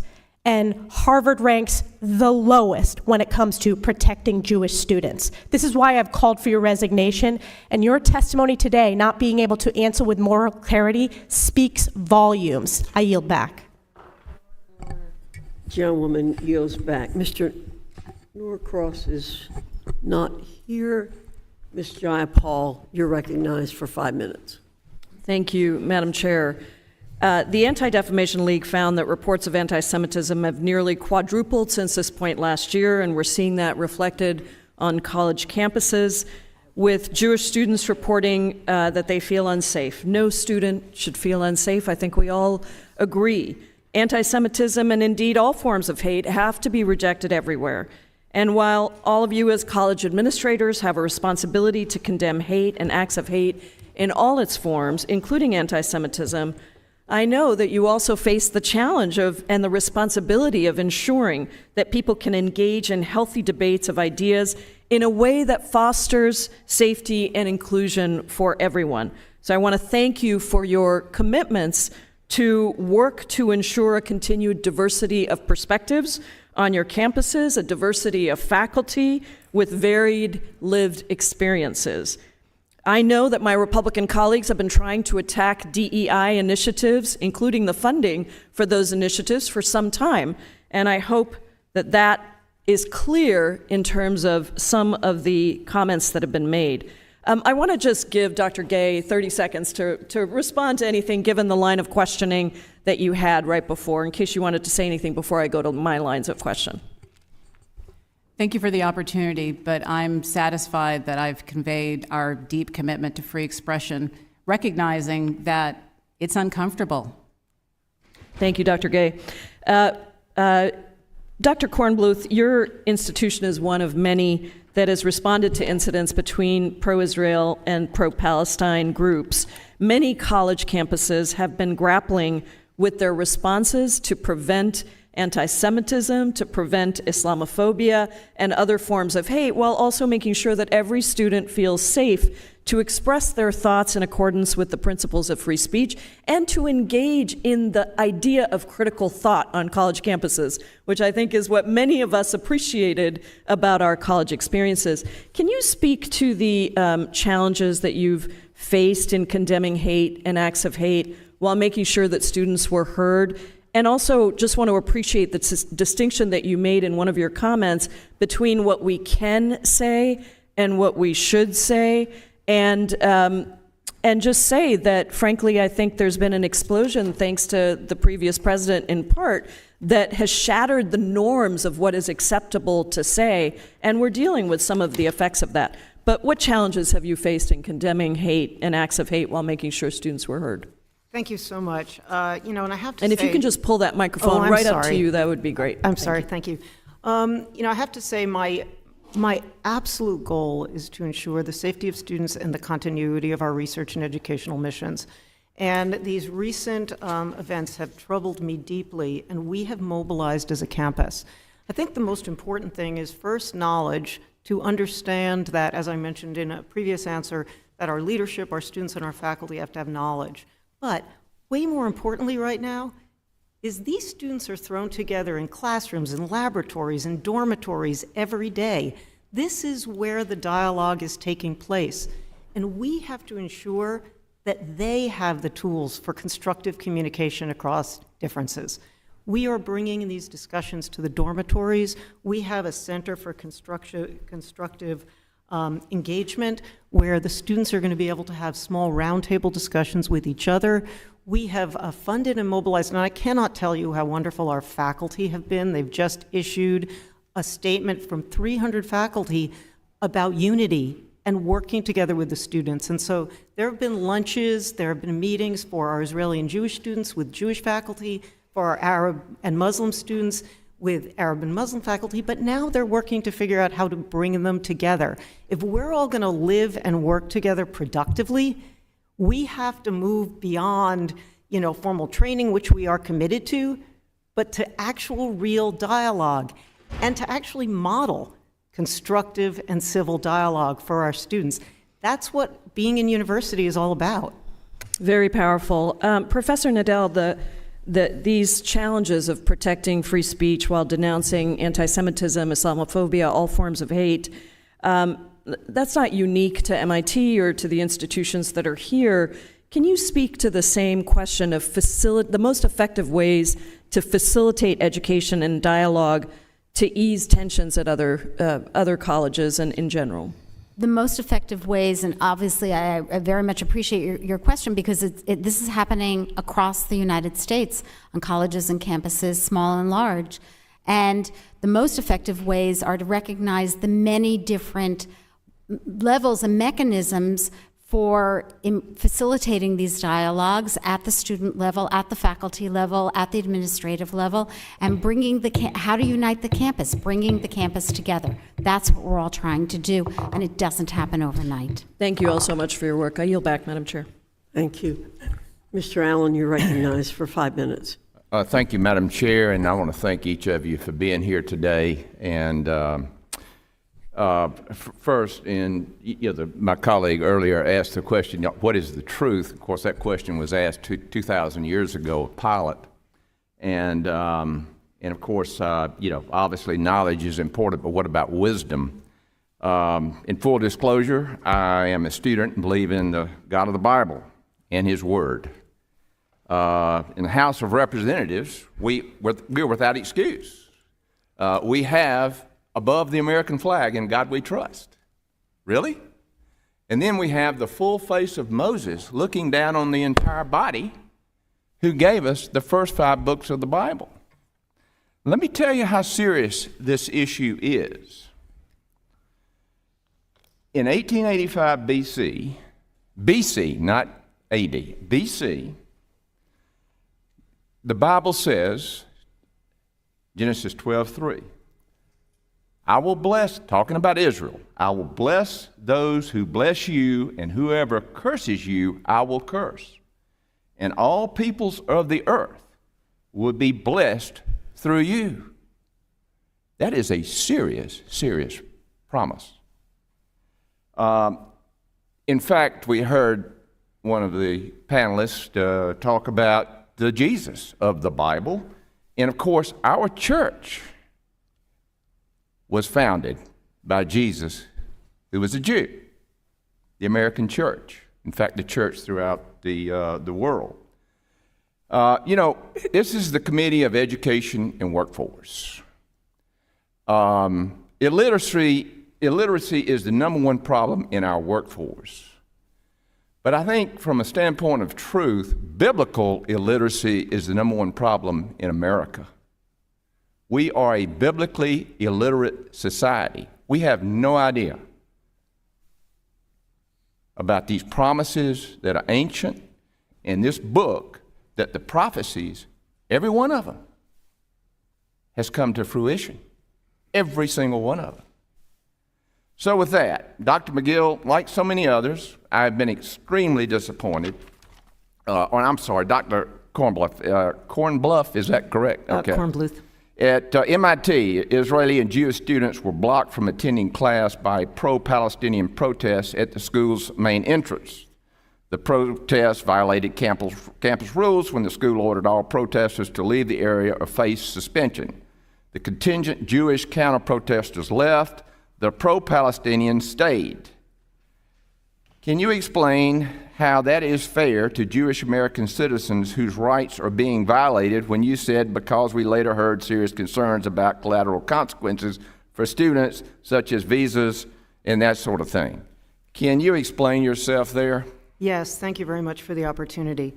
I have to say, when we started this protest, when the protest was started, I ordered a police presence to ensure safety, and we de-escalated when it was prudent. In a very tense situation among students, we avoided altercations and we kept everyone safe. and we are now entering into a process of ensuring accountability. Now, with respect to the consequences, we strive for outcomes that are proportional to the transgression. In this case, violation of our time, place, and manner rules for demonstration. I want to make one comment, though, about people attending classes. First of all, at no time. Well, I'm limited on time here, so could you submit that to us in writing? Absolutely. I have another question here. In fact, going back to talking about wisdom, Proverbs 9:10 says, "The fear of God is the beginning of wisdom."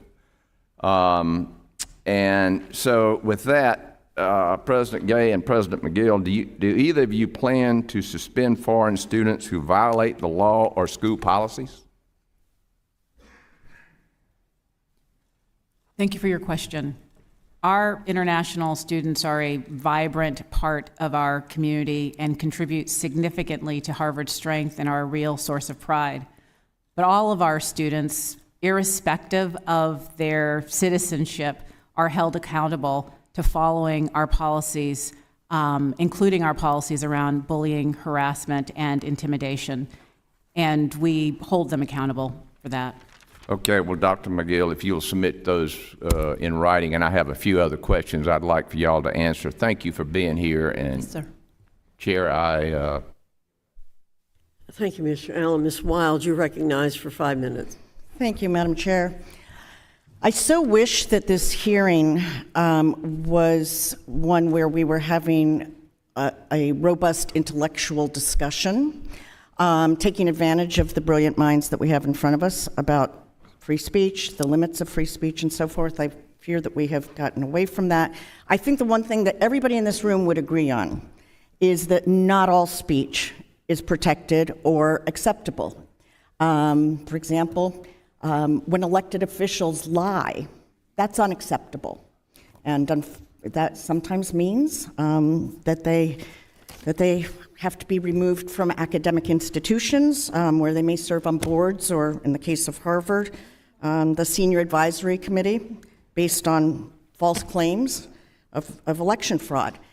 But moving on to the subject of this hearing, let me just say, as a Jewish mother of 2 students who are now fully launched, and I had to send off to college not so many years ago, I am very, very sympathetic to the concerns of the students and the parents about their safety, emotionally, physically, and otherwise.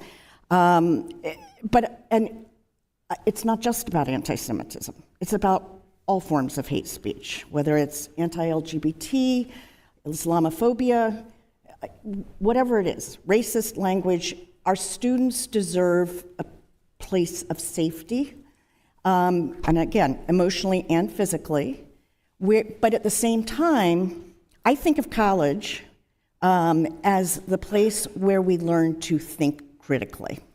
And to me, that's the most important part of going to college. So here we are in this strange balancing act, and believe me, I feel for all of you, because it is a balancing act that you have to perform. So at what point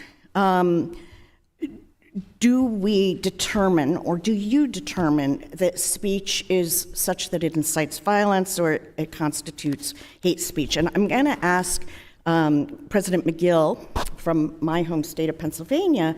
You saw a video at the beginning of this, and to the extent that the protests at Penn were referenced, did you see that video as an example of hate speech or speech that would incite violence?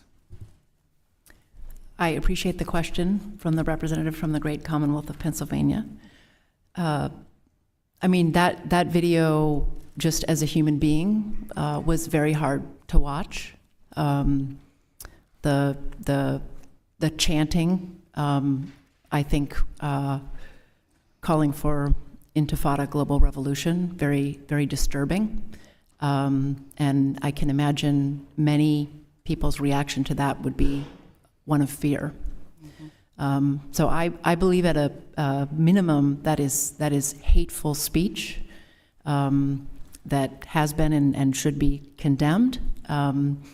whether it rises to the level of incitement to violence under the policies that Penn and the City of Philadelphia follow, which are guided by the United States Constitution, I think is a much more difficult question. The incitement to violence is a very narrow category. So let me just ask you there, if you became aware that a similar protest or rally or whatever you call it was going to be occurring on your campus tonight or tomorrow, how would you respond? What would your approach be? Well, our approach with all rallies, vigils, and protests is that our public safety officers and something called open expression observers are at present at all of them. We have a long-standing open expression policy that makes sure our open expression policies are followed. So I would make sure that those people were there.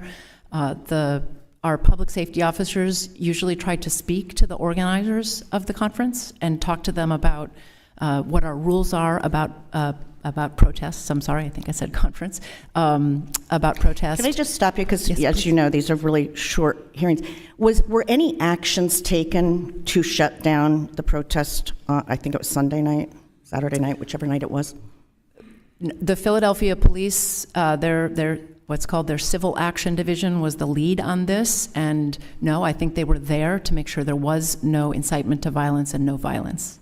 I don't think any actions were taken. Would you agree that your, in this case, Jewish students undoubtedly felt very uncomfortable following that? I'm sure that's true, yes. And I'm sure you've heard from many of them and their parents as well. Yes, yes.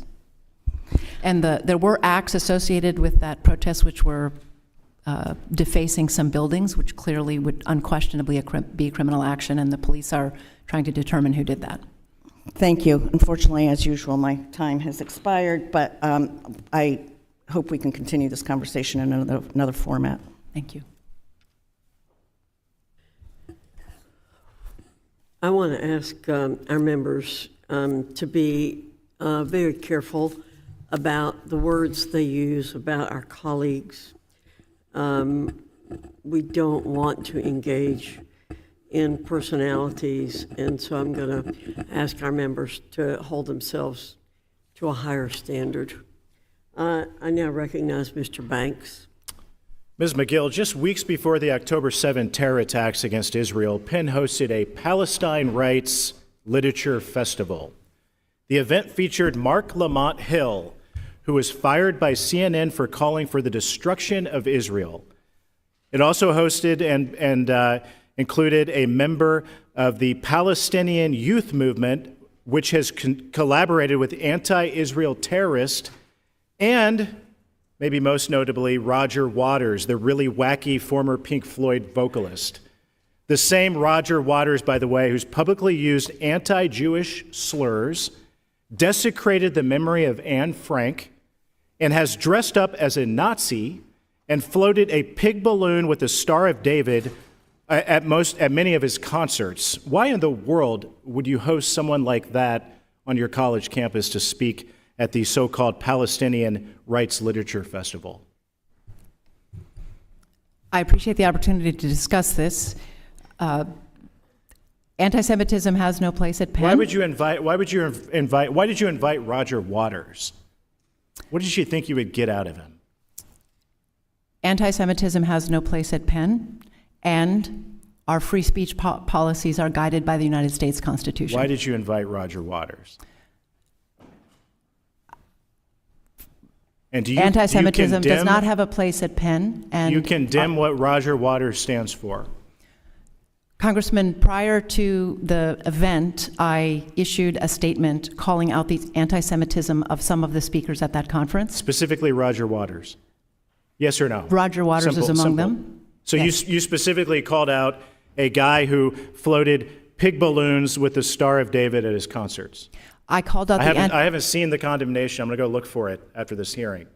And I hope I can find that well-recorded condemnation from you.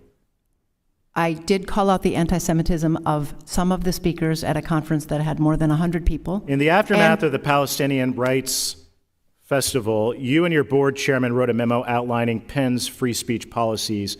You said, quote, Penn does not regulate the content of speech or symbolic behavior. You wrote, including speech, quote, incompatible with the school's values. You went on to say that Penn does not have a policy against hate speech because, quote, defining and policing robust debate, even with respect to the most disturbing issues, is unwise. That's what you wrote. But in 2013, Penn canceled now Prime Minister Modi's scheduled keynote address at a Wharton-hosted economic forum in the face of opposition from Indian American professors.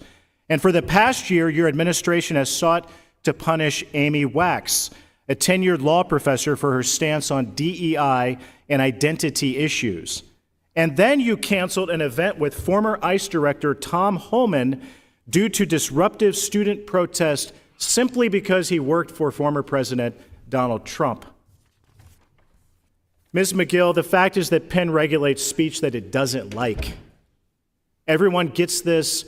No one more than the faculty and students who know exactly where the lines are that they're okay to cross. Why did Penn let Professor Ahmad Amala off the hook, who led hundreds of students in chanting, "There's only one solution, Intifada revolution"? Why does that professor still have a job at your university?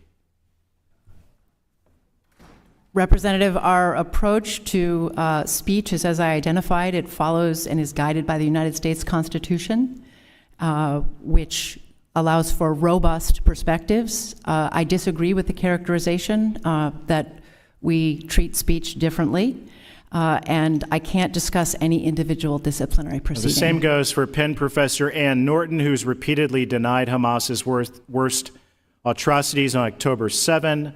Or how about Huda Fakhreddin, who romanticized the murder of over 1,000 Israeli Jews as, quote, Palestine inventing a new way of life, and clapped as a speaker said Jews should go back to Berlin and Moscow? Why does that professor still have a job at your university? I'm very troubled by what you're describing, Congressman, that kind of... You're speaking out of both sides of your mouth. You're defending it.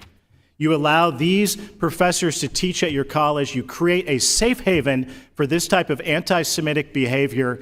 You said something earlier about anti-Semitism being symbolic of the larger society. Your university is a hotbed of it. And one of the reasons that we're seeing a rise of anti-Semitism and an unsafe environment for Jewish college students all over this country, you're largely responsible for it. With that, Madam Chair, I yield back. Thank you. Mr. Norcross, you're recognized for 5 minutes.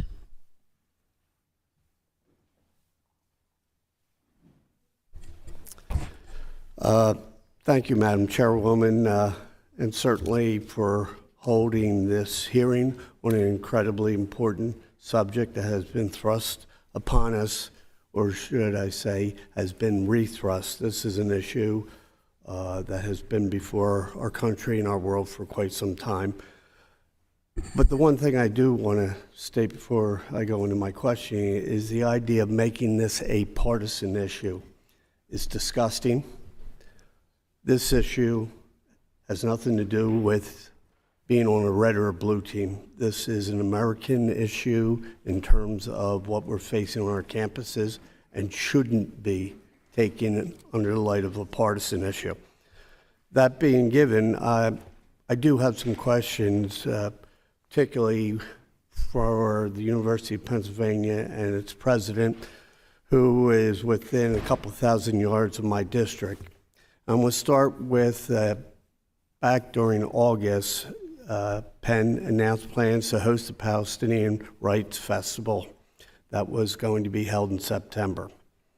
And given that the ADL identified many of the speakers, I believe the number was 25, as anti-Semitic, this continued to happen. The idea of what happened during that event, after the event, and as much as last night, as I was traveling down here to see what is still happening in and around the campus, is extremely disturbing given the atrocities that have happened in the Middle East. So, Dr. McGill, did you have the power to stop this event?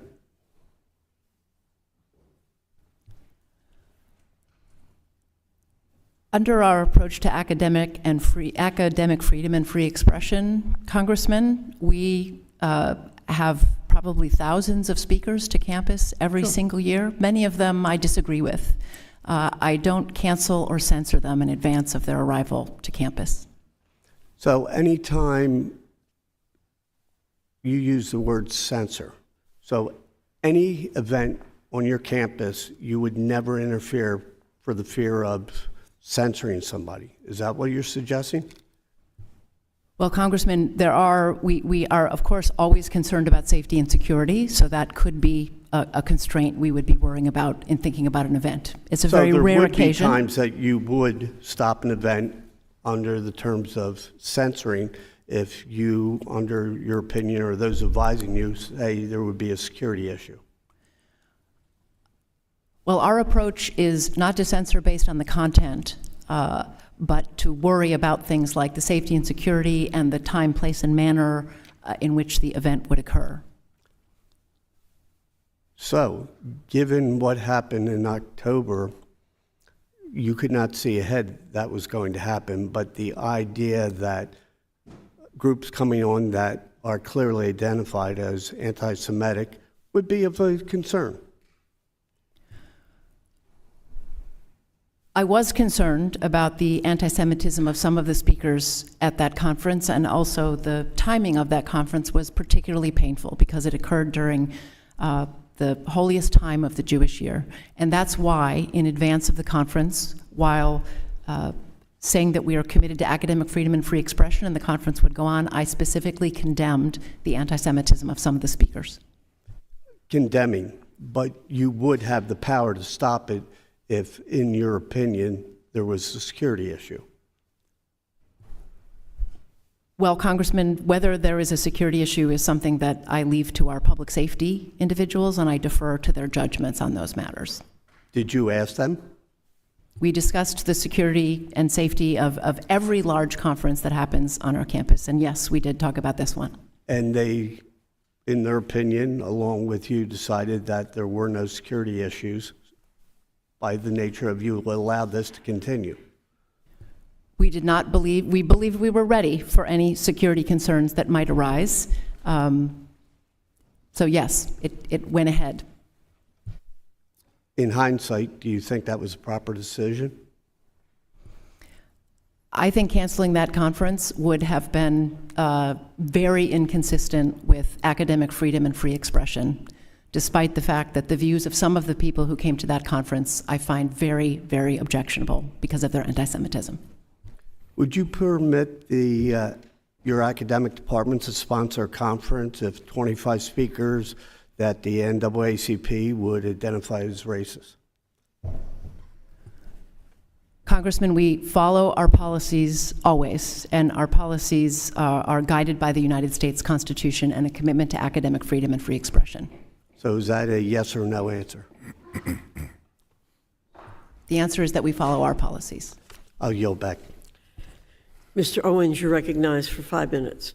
Thank you. Let me just start off by saying, being raised in the 60s, days of segregation, this is truly deja vu.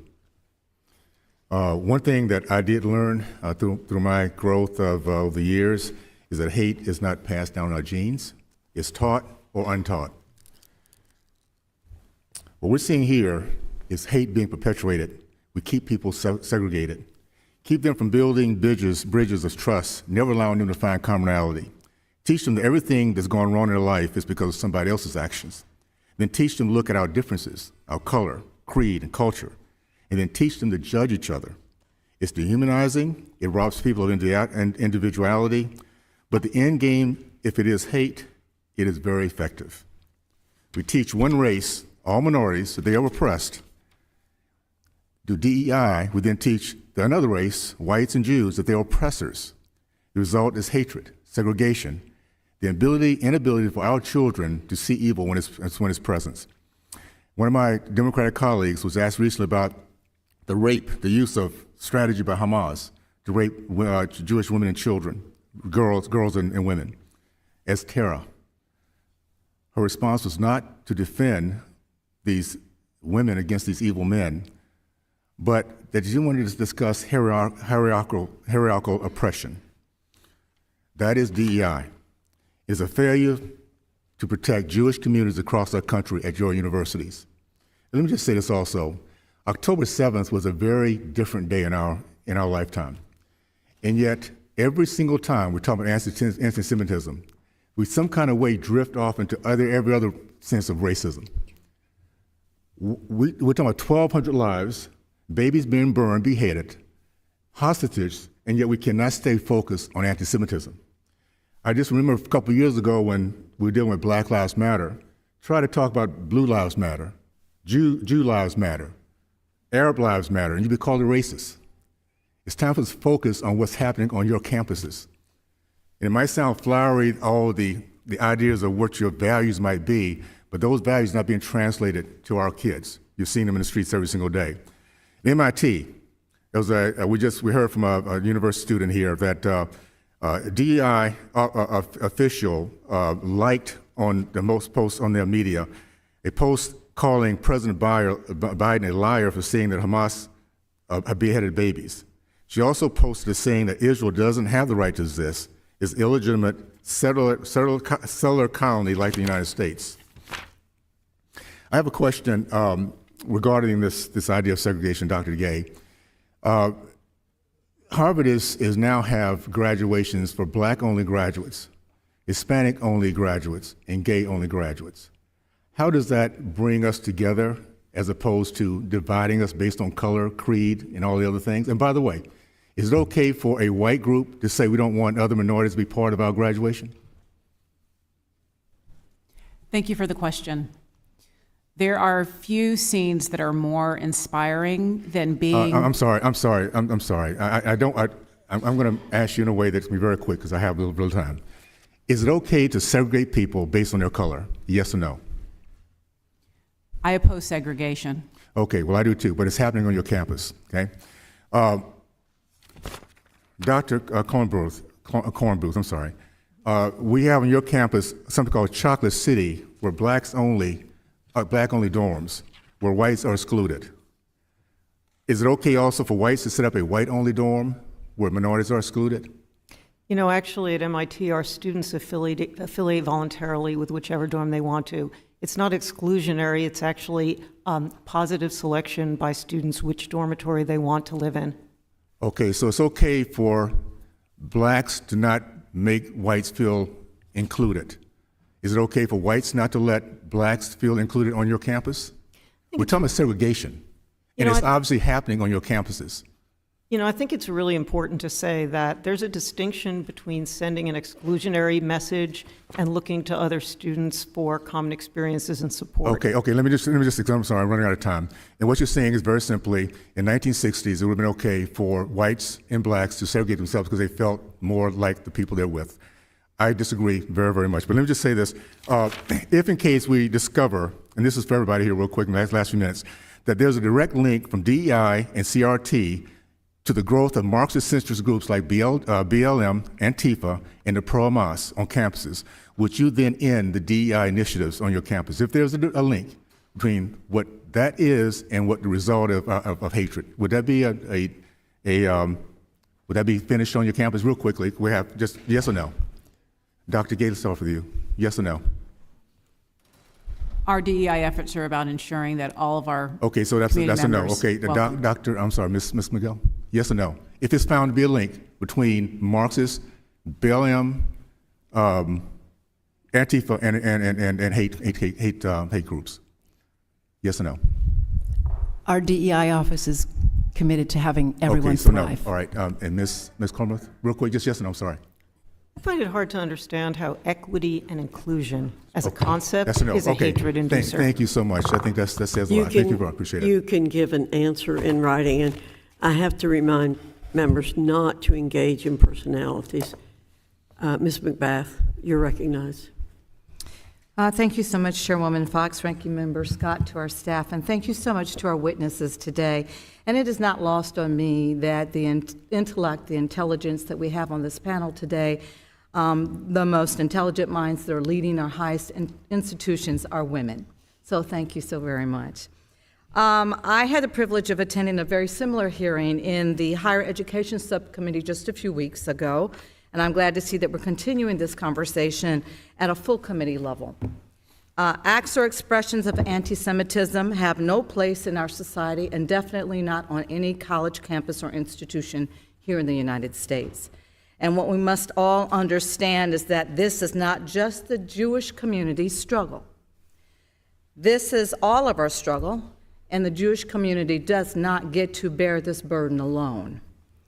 It is up to all of us to learn more and stand in solidarity against hate in our daily lives, to ensure that the violence and the tragedies that follow unchecked, hatred will never be allowed to repeat themselves. I lost my son to that very hatred, so I understand it in my core.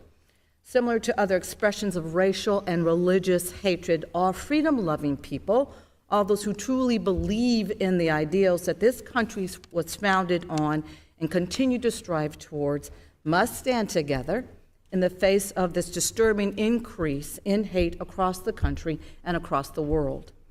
An outpouring of support for the Jewish community and public condemnation of these heinous acts by interfaith and community leaders and elected officials in all backgrounds is the exact type of action that we need to take to confront this form of radical evil.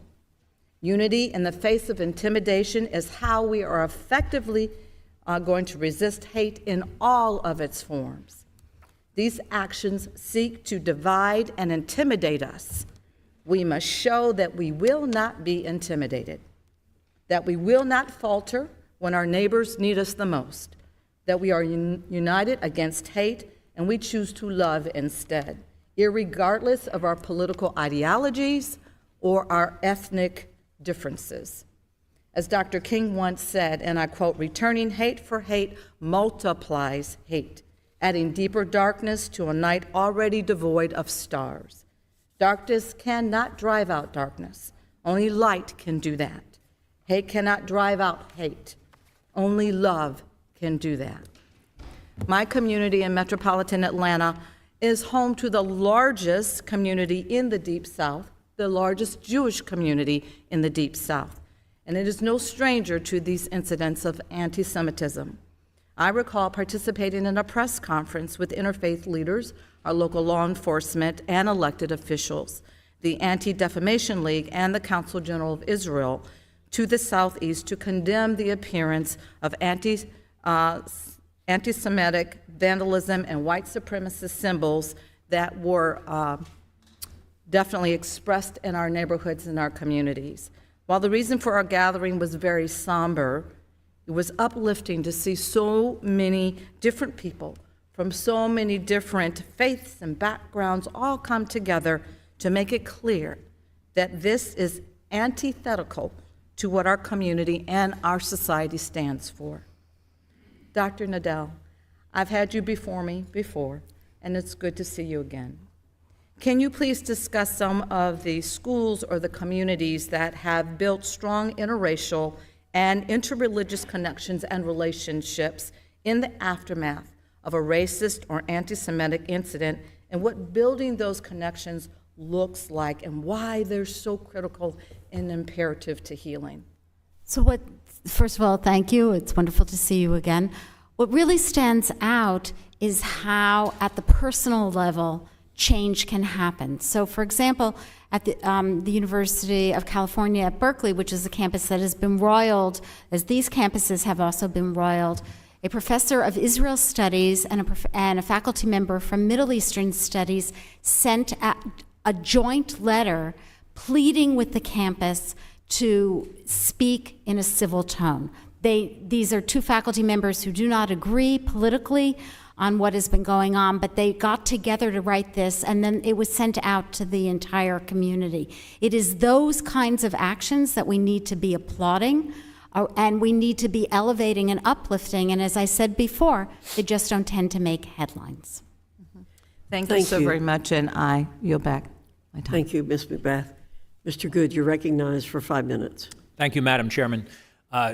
Ms. McGill, September 21, a Penn student was taken into custody after bursting into a Jewish organization's morning prayer service, shouting shouting anti-Semitic comments, destructing property, and so forth. On November 10, after the October 7 Hamas attack, Penn issues an apology for a display of light projected onto campus buildings with anti-Israeli messages, including phrases such as, "From the river to the sea, Palestine will be free," and "Zionism is racism." On November 15, the Department of Ed announces that Penn is under investigation for possible civil rights violations of Title VI. And then just 2 days ago, another pro-Palestinian march happened on the edge of campus with Penn property being graffitied with offensive messages such as F the IDF, Intifada, the Arabic word for uprising, and so much and more. There is a deeply troubling tendency by many on the left, as has already been expressed in this hearing, in media, academia, among elected officials, and even some on this committee, who try to somehow conflate or equate anti-Semitism with so-called Islamophobia. It's troubling that it seems that it's only Jews or Israelis who, when they're attacked or victimized, somehow become the oppressors or instigators of those attacks in the eyes of leftists or some on Penn's campus specifically.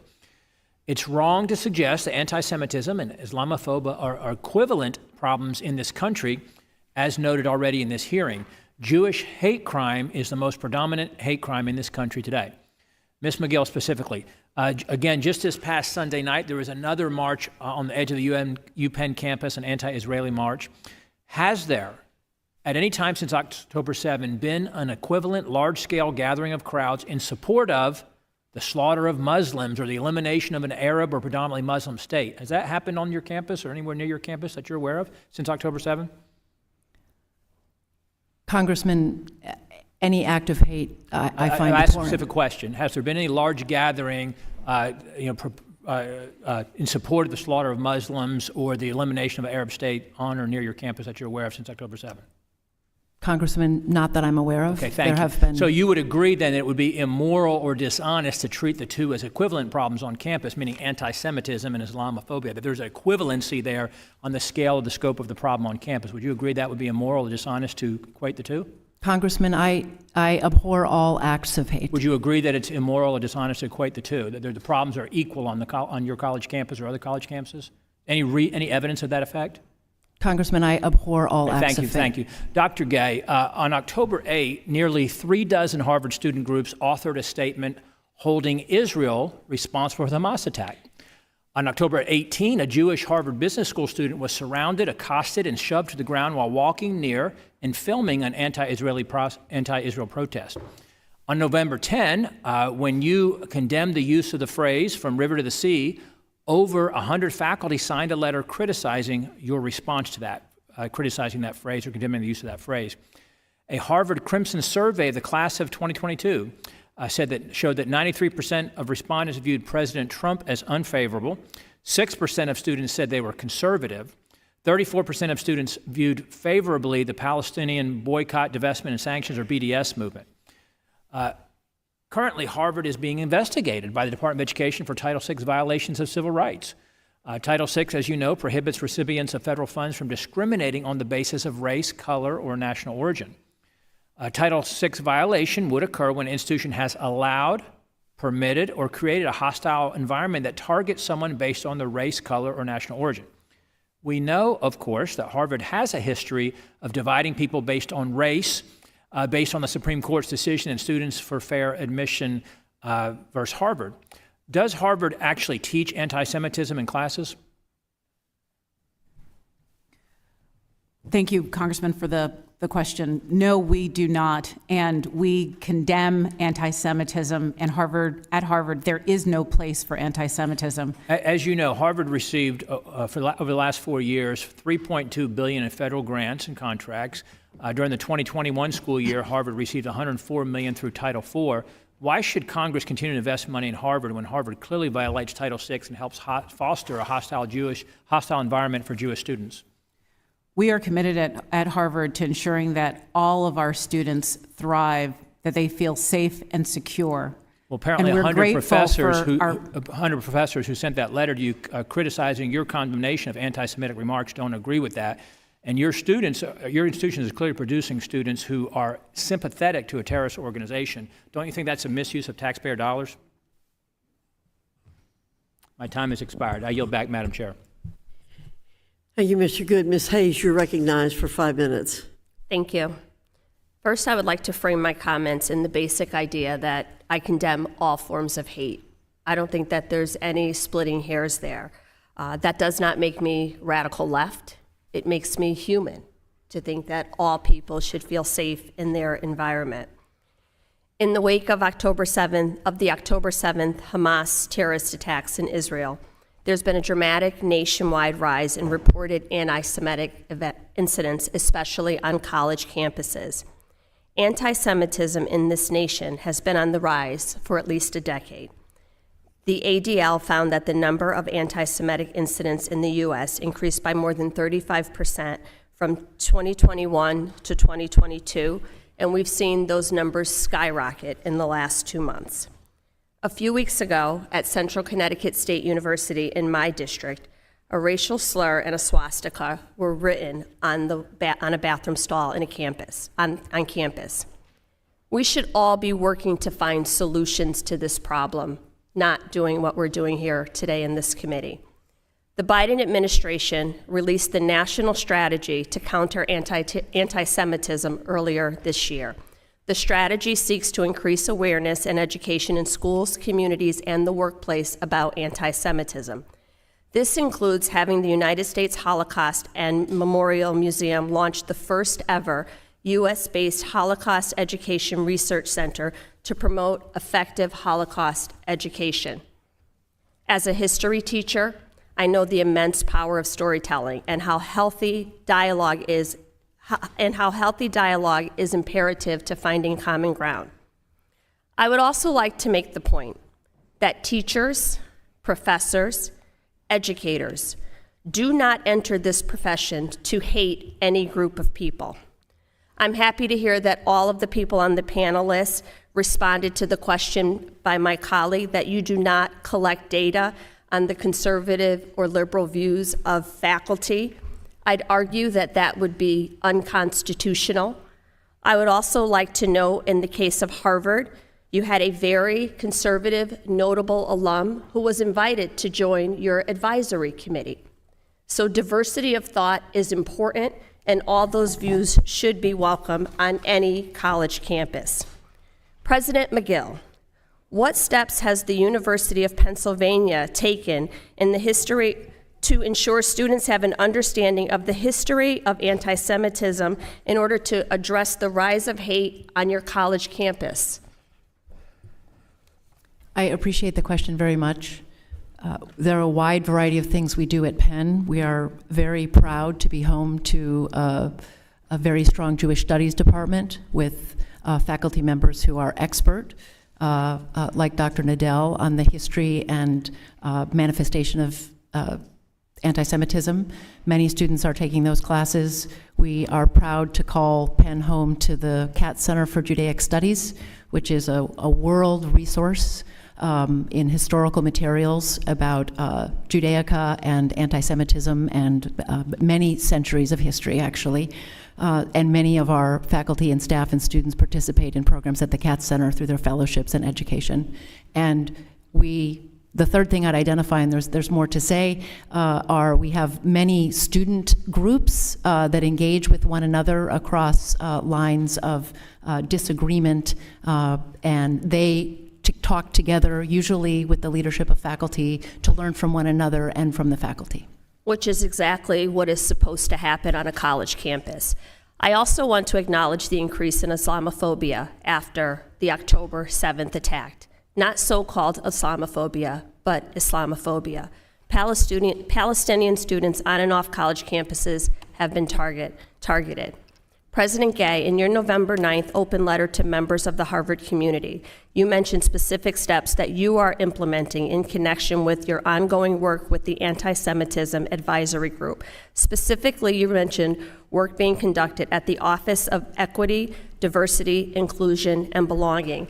I'll also just say that 18,000 complaints have been received by the Department of Education Office of Civil Rights, the same office that my colleagues are trying to defund.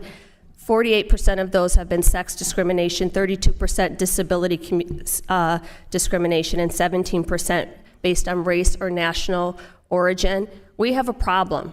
We need to welcome and embrace diversity in this country and teach young people why it is important to have a full understanding. My time has expired, and I know I'm going to be gavelled out, so if you can just submit that question for the record, I would appreciate it. And thank you all for the work that you are doing. I'd be happy to. Thank you. Thank you, Ms. Hayes. Ms. Steele, you're recognized for 5 minutes.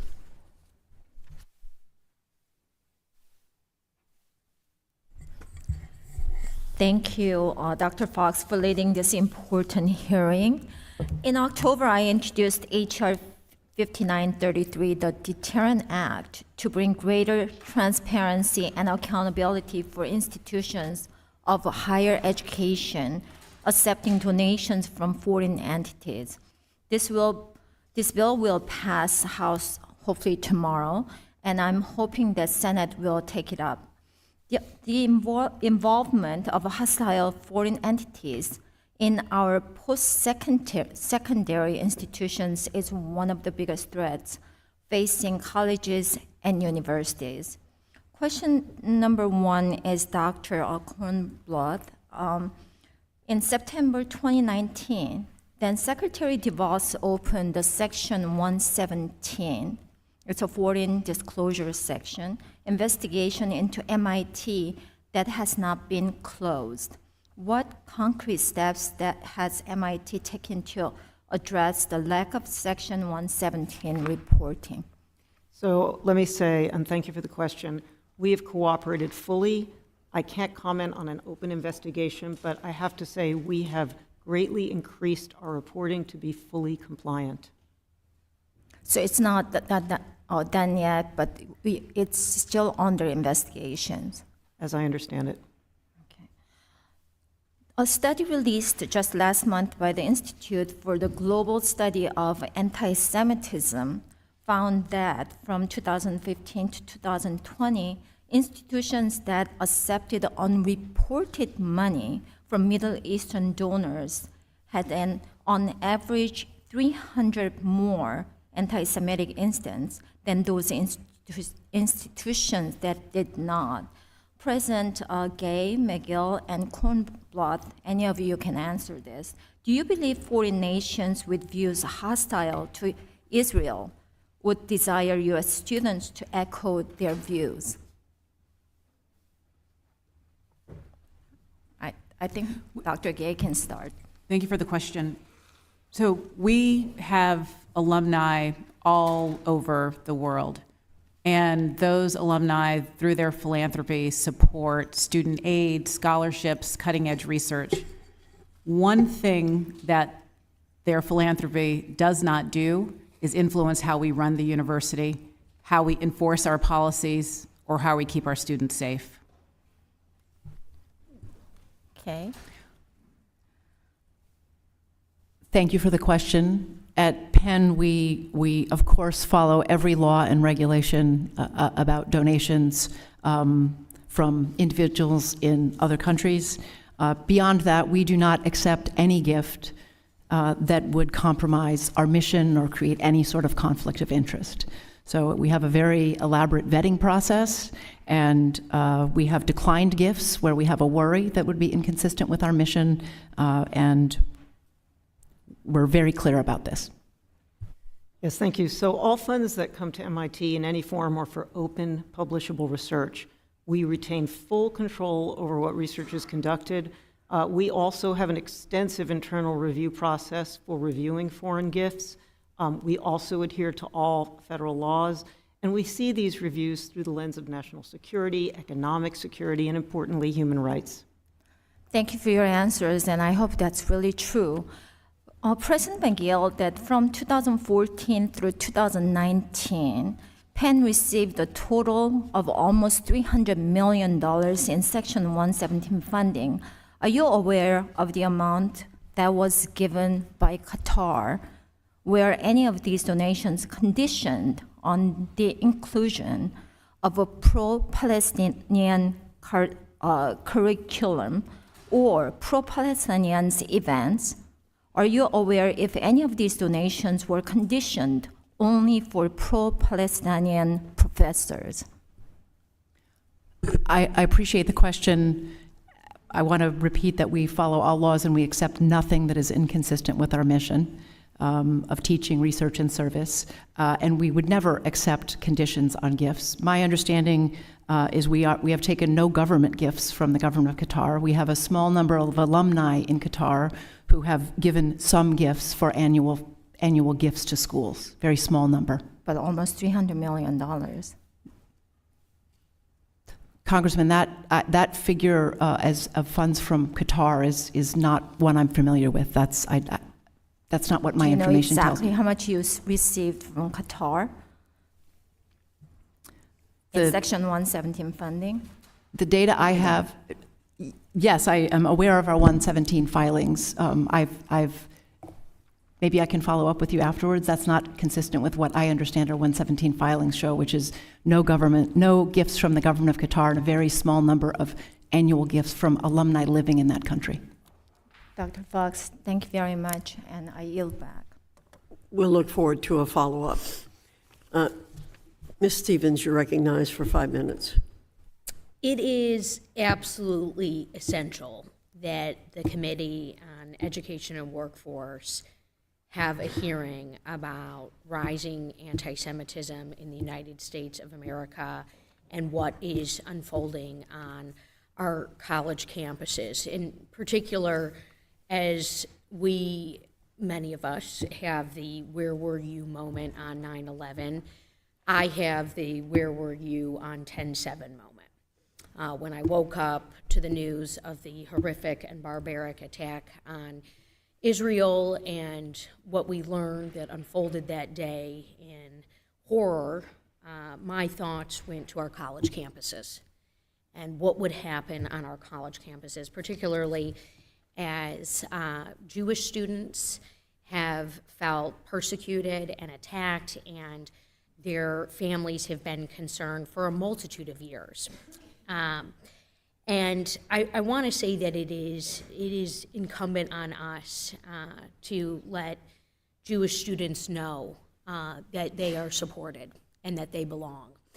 And we know that the role of university presidents encompasses a lot of things. And in my home state of Michigan and in my home district at Oakland University, our university president, Ora Peskovitz, wrote a very compelling op-ed, and she said, one of my roles is to decipher and distinguish between protecting free speech and tackling unlawful harassment. And I was wondering if our university presidents could chime in on how you balance that and do that distinguishing and also that enforcing to make sure that we do not have unlawful harassment or the incitement of violence on our college campuses. Would you like to start, Dr. Corbett? Oh, yes, sorry. Yes, so thank you for raising that. College campuses are a crucible of ideas where students are side by side, and it's part of the education to hear things that they feel are uncomfortable.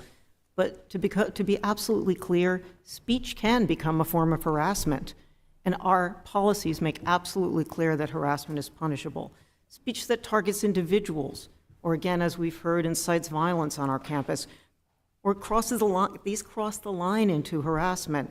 This is taken very, very seriously. Right. And we obviously know that you're subject to the Clery Act and adhere to its rules and clauses. And look, we have now data from the ADL that says that since 10/7, we've now seen a 388% increase in anti-Semitism. And we have to, one, call out anti-Semitism, but two, make sure that we have the right anti-hate laws in place. And it's important for us as a Congress to be partnering with all stakeholder groups. But something else along these lines, and maybe I'm sharing this as a fellow student of the humanities. I hold a master's in philosophy, and so a lot of times it's what's the question, not necessarily what is the answer. And I by the way, Dr. Nadel. I hail from American University. 2 people graduated from my class in '06. So we need to have the proper place to exchange ideas and have the space to ask tough questions. What happens when we remove humanities? What happens when we allow for government to dictate what is being taught on our college campuses, similar to what we're seeing in Florida and in West Virginia? What risk does that pose, particularly when we talk about the proper teaching of history? May I take that? Yeah, it's interesting. Coming from a majority STEM institution, as I said, I can't even think of a place where it's more important that our students also learn humanities, have a humanistic perspective. We all have to live and work together as people. And in order for us to be successful, when I think about the technologies that are coming down the road, we want our students to understand the moral implications. We need to do both. We need to do both. We need exactly. to do both. And we will continue to call out anti-Semitism as members of Congress and push on this topic. 5 minutes is certainly not enough, and I call on our committee chair. Let's have a hearing about affirmative action and what the Supreme Court ruling has now done to minority students and minorities being able to join institutions of higher education. Let's have a hearing about Islamophobia, and let's talk about anti-LGBTQ practices that are affecting the mental health of students on college campuses. Thank you, and I yield back. The representative of Michigan, Ms. McLean, is recognized. Thank you, and thank you all for being here today. I listened to your opening statement, and we all talked so passionately about what was happening on the college campuses as it pertains to anti-Semitism is absolutely unacceptable, and I appreciate that. However, talk is cheap, and we really need action. So what I'd like to talk a little bit about today is what actual action items, not lip service, but action items have happened. So I'll start with you. President Gay, under your leadership, Harvard has done little to condemn Hamas's brutal murder of women and children, promote Israel's right to defend itself, or protect Jewish students from harassment.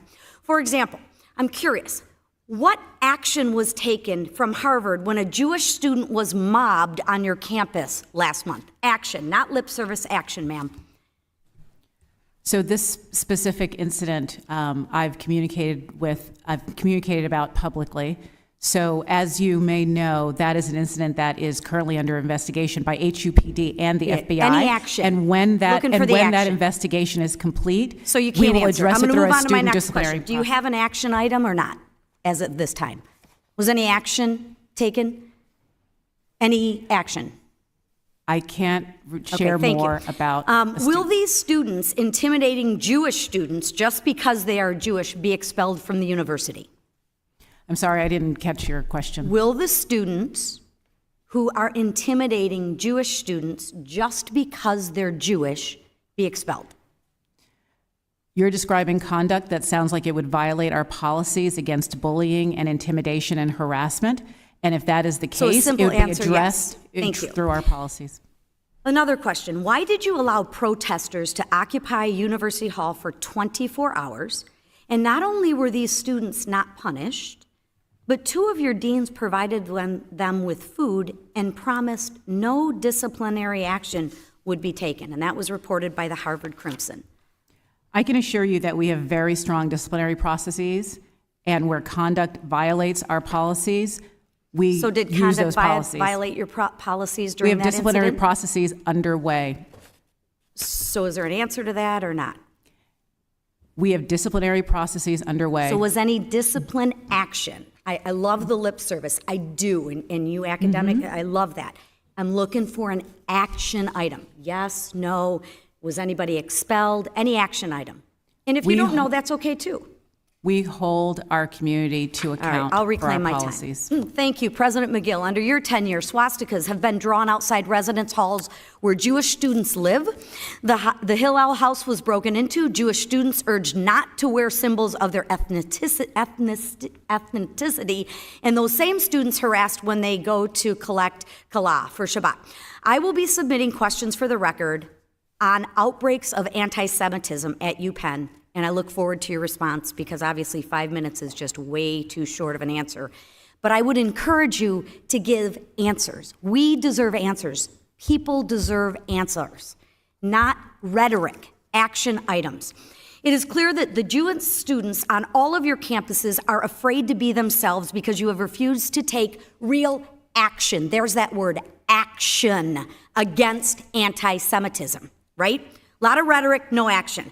I strongly encourage all of you to look at the Holocaust learning experience set up by Morris Life Health System in Florida to teach lessons from the actual Holocaust to students in 5th through 12th grade. This program has trained hundreds of teachers in 2 short years and has gone a long way to teaching students about the harm anti-Semitism has in our communities. Harvard, UPenn, and MIT, I think y'all could learn a little bit about this. With the remainder of my time, I will yield to Ms. Stefanik.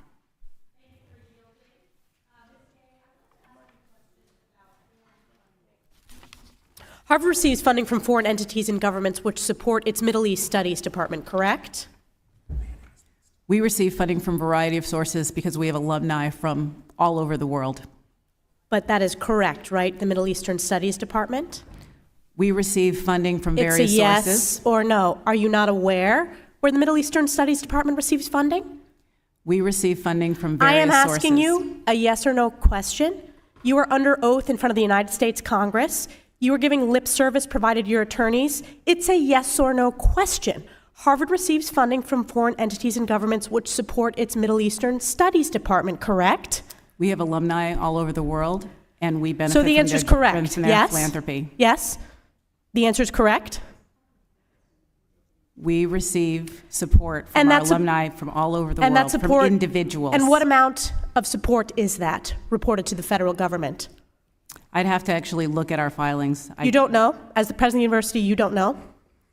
Not that particular number. It's No, I don't. $1.5 billion over the past 3 years. Are you aware of that? I don't know if that is the correct number, but that's the number you've shared. Has Harvard reported all Regular of the order. federal? Oh, my time.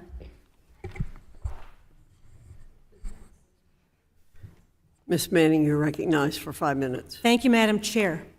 For years, virulent anti-Semitism has been on the rise on college campuses.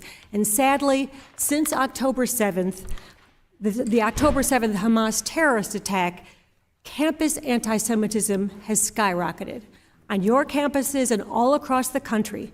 It is shocking, it is pervasive, it is threatening, and it is stunningly visible. The fear Jewish students are facing is real and it's justified. Jewish students are trying to get an education while entrance to their classes are blocked by protests outside and inside classroom buildings.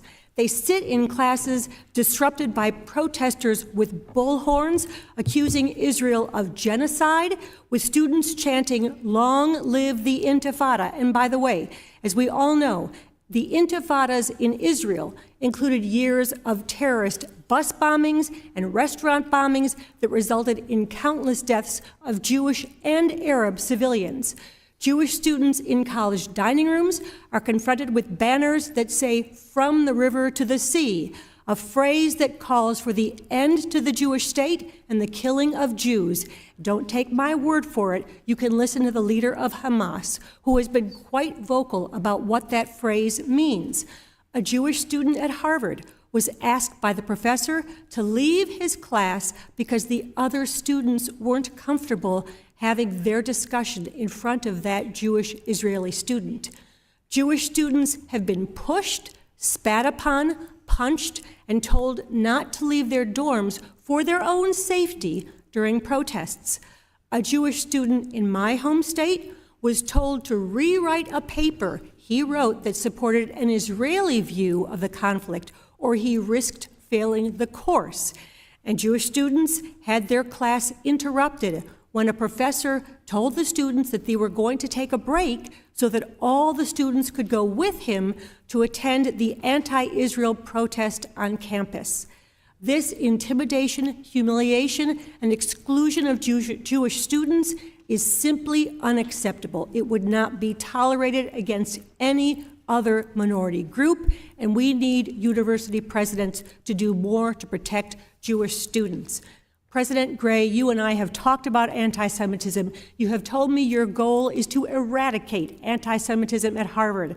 That is a lofty goal, but will you commit to doing everything necessary to keep Jewish students and faculty safe and be able to participate in the full range of Harvard's learning experiences?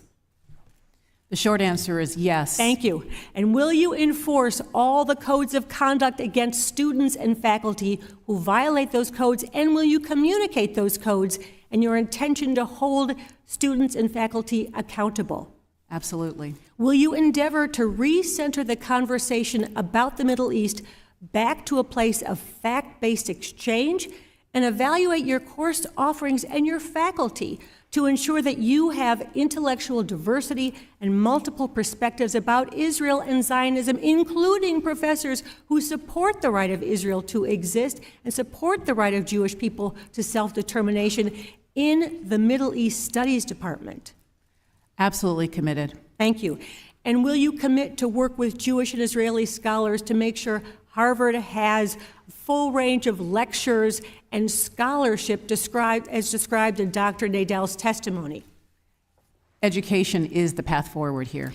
So I understand that you have condemned the phrase "from the river to the sea," but I also know that the Harvard School of Public Health has a course called The Settler Colonial Determinants of Health that introduces students to the concept of settler colonialism and its health equity implication. It uses case studies in the United States and Palestine and talks about poor health outcomes for indigenous and other non-settler communities. President Gray, are you aware that Jews were indeed indigenous to the land of Israel and have lived there for 2,000 years?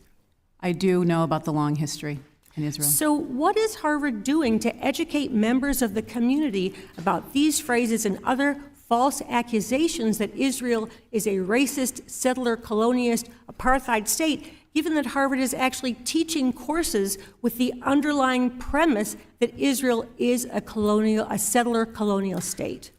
We have faculty, we have outside speakers who come and over the last couple of months in particular have been providing more insight into the nature of the conflict and the ways forward. And obviously we have more work to do, and that's part of how we're going to eradicate anti-Semitism on our campus. Sadly, my time is expiring, but I'd like to follow up on that and other courses at Harvard, and I'd also like to follow up with Ms. McGill about how her students felt, her Jewish students felt, after the Palestinian writers' meeting, and whether they in fact felt threatened Thank you, and Ms. intimidated. Manning. Thank you, Madam Chair. Ms. Miller, you're recognized for 5 minutes. Thank you. Dr. Gay, when Harvard allows foreign students to enter the U.S. on a student visa, you are responsible for ensuring that they uphold our American values of free speech and free exercise of religion. Harvard can expel students who are here on a visa if they commit acts of violence or threaten violence against American citizens, which would terminate their student visas. Dr. Gay, has Harvard expelled any foreign students who are here on student visas for threatening violence against American students? Our international students are an enormous source of pride for Harvard and part of our strength as an institution. Absolutely. And we hold those I just students want to know accountable. if have you expelled anybody? We hold those students accountable to the same set of disciplinary processes that we hold all of our students accountable to. So you have not expelled anybody? I'm assuming your non-answer is an answer to the students. They now know you have not expelled any foreign student for threatening the Jewish students. Dr. Gay, if Harvard found out that a student organization was taking money from or coordinating with a foreign terrorist organization, would you immediately suspend that student organization? So our student organizations are recognized on the condition that they comply with Harvard policies. When they violate those policies, there are repercussions. Thank you. Dr. or Ms. McGill, today you said that you defend free speech at UPenn and follow the U.S. Constitution to determine your speech guidelines. Would you allow President Trump, who is a graduate of UPenn, to speak at UPenn if a student group invited him? Yes. That's excellent. I'm sure President Trump will be happy to hear that you would welcome him on the UPenn campus. Ms. McGill, earlier this year, a former UPenn student told the House Judiciary Committee that she was forced to undress and change next to a grown man with male genitalia 18 times a week in the locker room. Ms. McGill, do you think it's appropriate for UPenn to force young women to change in a locker room with biological men against their will? I appreciate the question. At Penn, we follow the rules of competition, and if a student complies with the NCAA rules, they can compete for Penn. Yes, this is a clear violation of Title IX. You are violating the civil rights of your female students, and you will be held to account for it. Ms. McGill, as president of UPenn, can you give us some insight into why Joe Biden was paid almost $1 million by UPenn? What were his responsibilities when he is at UPenn? Did he teach a class? I appreciate the question. President Biden was a professor of practice at University of Pennsylvania for a little over 2 years. My understanding is that his salary was $400,000 a year. We also had Mr. Jeb Bush as a professor of practice at University of Pennsylvania.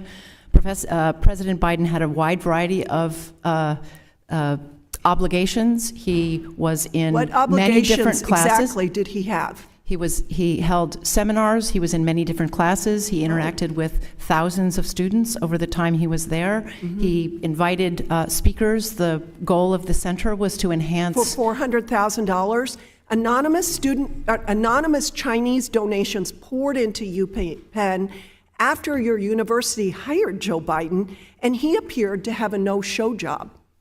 The House Oversight Committee is going to get to the bottom of this, and I yield the remainder of my time to Dr. Fox.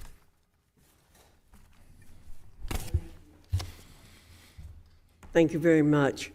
President McGill, on Sunday I received a letter from the Wharton Club of Israel outlining their efforts to secure a briefing for you and other leaders of your campus by a representative of the Israeli Defense Forces.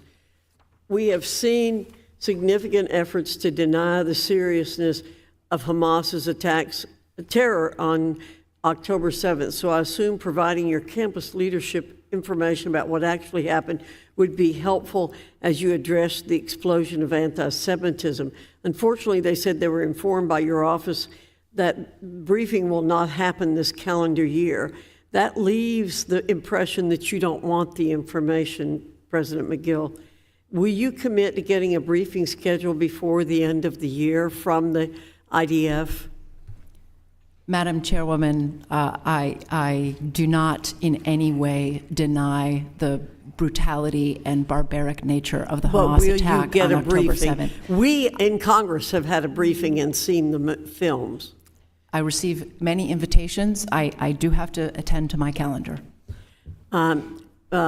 Dr. Kornbluth, will you hear what these people have to say?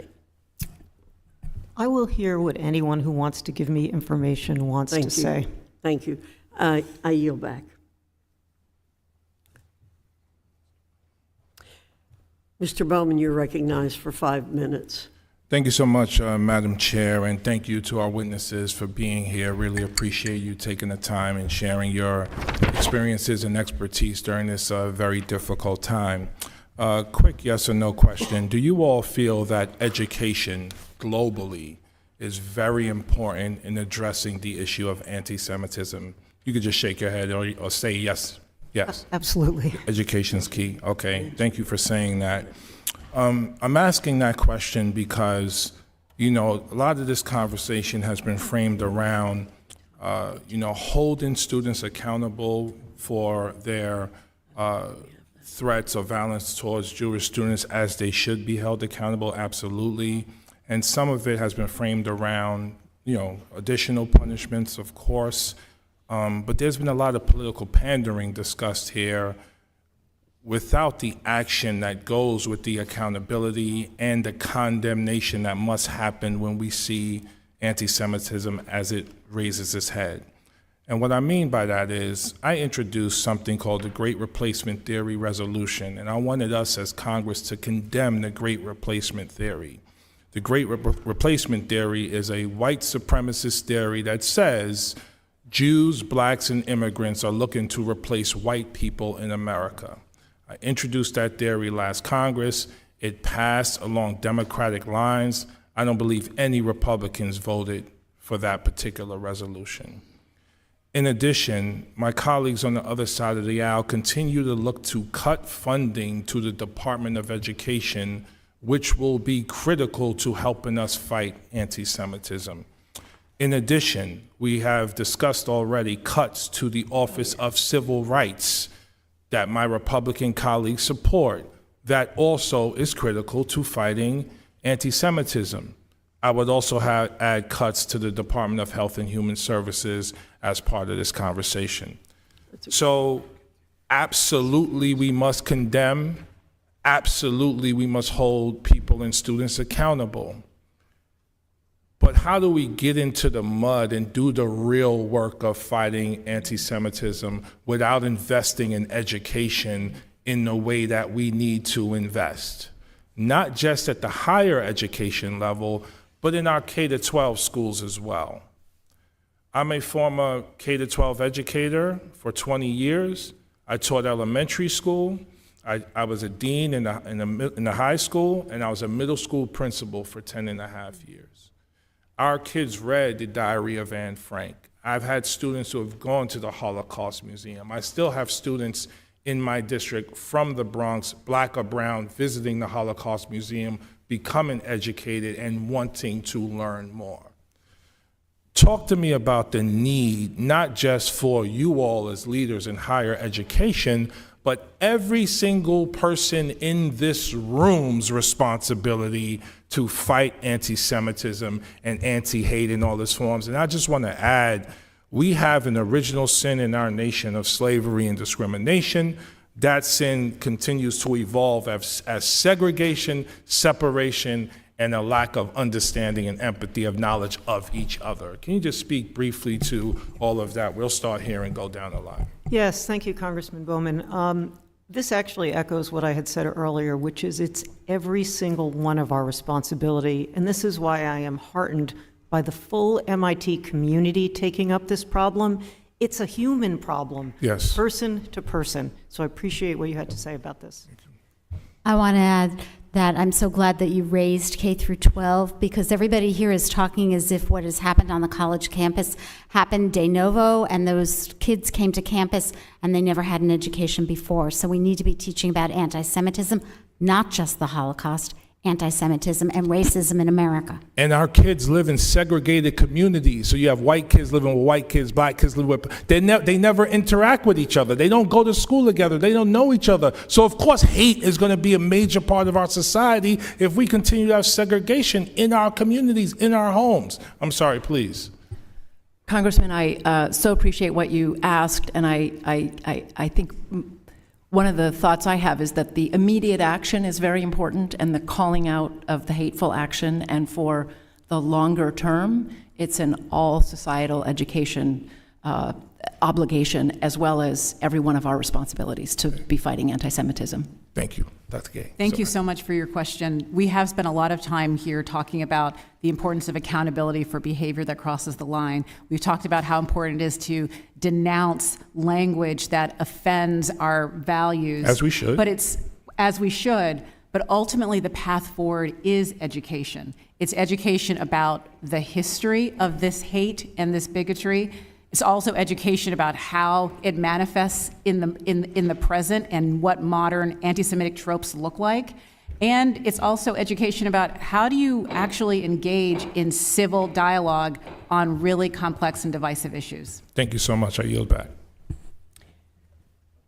Ms. Letlow, you're recognized for 5 minutes. Thank you, Dr. Fox. To our university presidents, yes or no, have you established rigorous programs and rules to address and prevent sexual harassment and violence against women on your campuses? Yes or no? Dr. Gay? Yes. Yes. Ms. McGill? Yes. Yes. Yes. Thank you. Please bear with me, because as a mom, a daughter, and a woman, what I'm about to share is hard.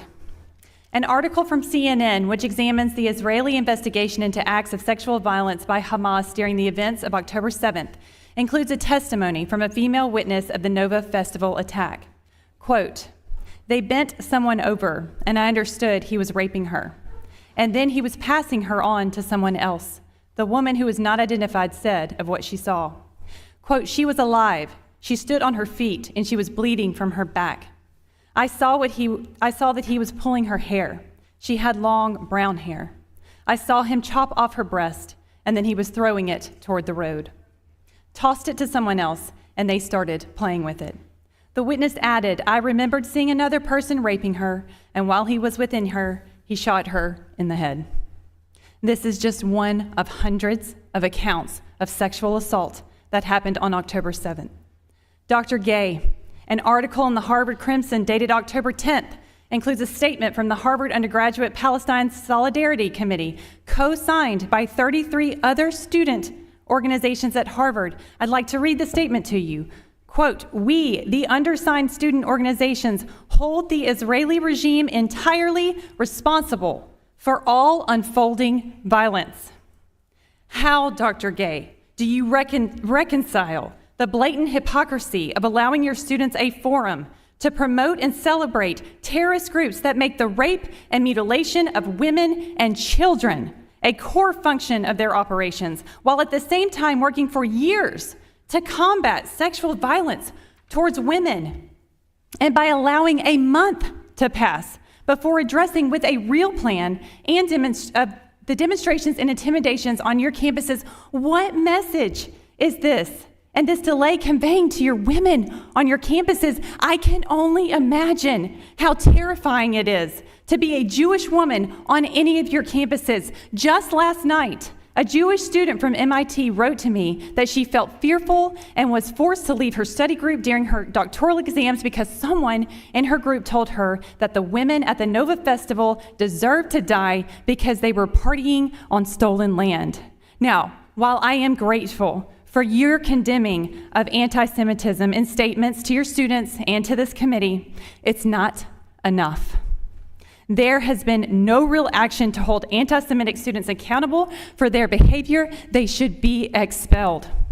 The bottom line is that the buck stops with university presidents, and all students should feel safe on a college campus, especially in this case, Jewish women, as it would be terrifying to know that my administration is not doing more than simply condemning student groups perpetuating terrorist messaging. And as a former administrator myself in higher education, this is a major step backward in all that we have done to stand up against sexual violence towards women. I have always defended higher education in this institution, but quite frankly today, I am embarrassed. I yield back the remainder of my time to Ms. Stefanik. Dr. Gay, did anyone contact you about flying the Israeli flag over Harvard Yard? Yes. And the decision was made not to allow the flag to be flown over Harvard Yard? It's been standard protocol at the university for years to only fly the American flag unless we have a visiting dignitary. So the decision was made to allow the Ukraine flag to be flown over Harvard Yard? That was a decision that was made by my predecessor as an exception to a long-standing rule. So it was an exception. So you made an exception for the Ukrainian flag, but not the university made an exception for the Ukrainian flag, but not the Israeli flag. That was a choice made by my predecessor. Are you aware that there are stickers that are placed on Harvard University Dining Services food calling for Israeli apartheid? It says, warning, Sabra funds Israeli apartheid and the murder of Palestinians. Is that acceptable? I can assure you that we have strong disciplinary processes when there are violations of our rules. And this is a violation of the rules? I can't see that very clearly, but... Are you not aware of the stickers being placed on the food items provided to Harvard students? I do recall an episode like that. And there are disciplinary actions ongoing? Given students' privacy and FERPA, which I'm sure you know well, I will not say more about these particular cases other than to say that disciplinary processes are underway.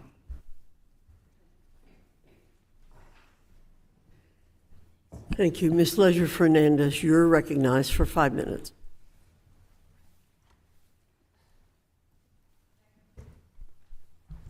Thank you very much, and thank you to the witnesses for being here.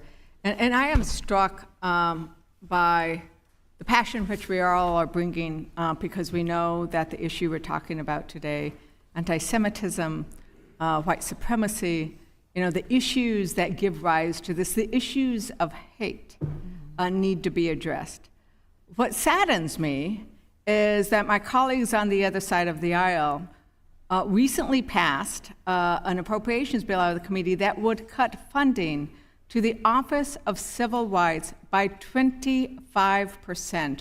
We know that we must investigate these and hold universities, including your universities, or the universities in my home state of New Mexico, accountable if they do not protect students from anti-Semitism, if they do not protect students from Islamophobia, if they do not protect students from the many versions of hate that we too often see in our communities. So I would urge and encourage and ask and plead with my colleagues to fully fund the Department of Education and the Office of Civil Rights so we could go after those instances where universities fail to do what they're required to do. Recently, I sat with students from New Mexico, from the University of New Mexico, to ask them to share with me so I could bring their stories here about what are you facing on our campus back home. And sadly, the stories I heard would make your heart cry. They made my heart cry. We heard from Sephardi students who were proud of the heritage they bring with them, having suffered through, for their minds, the Inquisition. We heard from Ashkenazis whose parents and grandparents are there, a lot younger, so grandparents and great-grandparents, suffered through the Holocaust, and how there is a normalization. They are worried about the fact that anti-Semitism is now being normalized. And we all have a duty to fight back against that. And one of the things that they pointed out is that there seems to be a lack of understanding of the history of anti-Semitism. There seems to be a lack of understanding of the attacks on Jews over the centuries. As we mentioned, from the Inquisition and before that, to the Holocaust, to the latest that we are now seeing. And they said, how come there isn't general curricula that requires it? We talked about the importance of K through 12, understanding that. We know at Harvard, for example, that you have I believe, a course on the Holocaust. But what do you have for, before you get to that specialized course, like how are we making sure that all students understand that? And you're, Madam President, if you could answer that, I know you looked like you wanted to respond.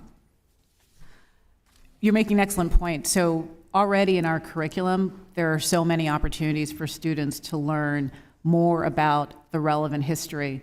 But I think one of the things that has become apparent over the last couple of months is that we have to find ways of making that education more broadly available to our campus community, to all of our students, and also to our faculty and to our staff. And we have work to do on that for sure. And because this idea that Jewish students and that Jews are not indigenous to these lands, I think is something that needs to be pushed back against, right? And that some of these false narratives, I think, are really important. And I think one of the questions then is, what do we do when there has been that loss of faith? When students at UNM say, we're being told we're not from that land, right? And students who are indigenous, who share both, heritage of the Sephardi, heritage of the Zuni Pueblo, heritage of being Latino, who want to and deserve to be able to claim it all. Like I would ask, and maybe Dr. Nadal, or I think you wanted to say something, how do we regain that trust? So what you're saying is really, really important. We're making a real effort to educate our students on the history of the Middle East. Our Center for International Studies has organized an online course and really understanding the facts. The other thing I do want to say, though, about your comments on the Holocaust, as the last survivors of the Holocaust are passing away, it really behooves us to make sure our students at all levels understand the history of the Holocaust. And as you say, this starts at K-12, not just once they get to us at university. Dr. Nadal, did you want? I would just add that the magical word, online, we can really reach millions and millions of people. with online programs about this history. Thank you, and with that, my time has expired, and I yield back. Thank you, Ms. Leisure Fernandez. Mr. Kiley, you're recognized for 5 minutes. President Gay, a few months ago, the Foundation for Individual Rights in Education released its rankings of how good colleges are at protecting free speech. And out of 248 schools ranked, Harvard ranked dead last, number 248th. In fact, it was the worst score in the history of the rankings, 0 out of 100. Now, you've quibbled with the study, the methodology, but you don't get to be dead last without there being some truth there. And yet, in the aftermath of October 7th, including several times today, you've repeatedly stressed Harvard's commitment to free speech. You've certainly been more outspoken about free speech after October 7th than you were before. I don't think there's any doubt about that. So anyone looking at this objectively will see that you had literally the worst record in the country on free speech. And it was only once chants of Globalize the Intifada started disrupting classes and harassing students that you suddenly became a stalwart for free speech. Do you understand why that's troubling to people?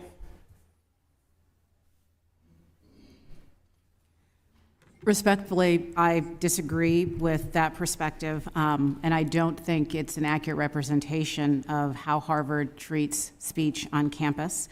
We are committed to free expression and making space for a wide range of views and voices and opinions. It's bedrock Well, thank you, Dr. Gay, value but to our I asked if institution. you understand why people are troubled, and you proceeded to try to defend yourself, which suggests to me that you don't really understand and haven't adequately tried to. So I'm going to ask you a few questions, and I'd really appreciate a yes or no answer if you could. Do you believe Hamas is a terrorist organization? Hamas is a terrorist organization.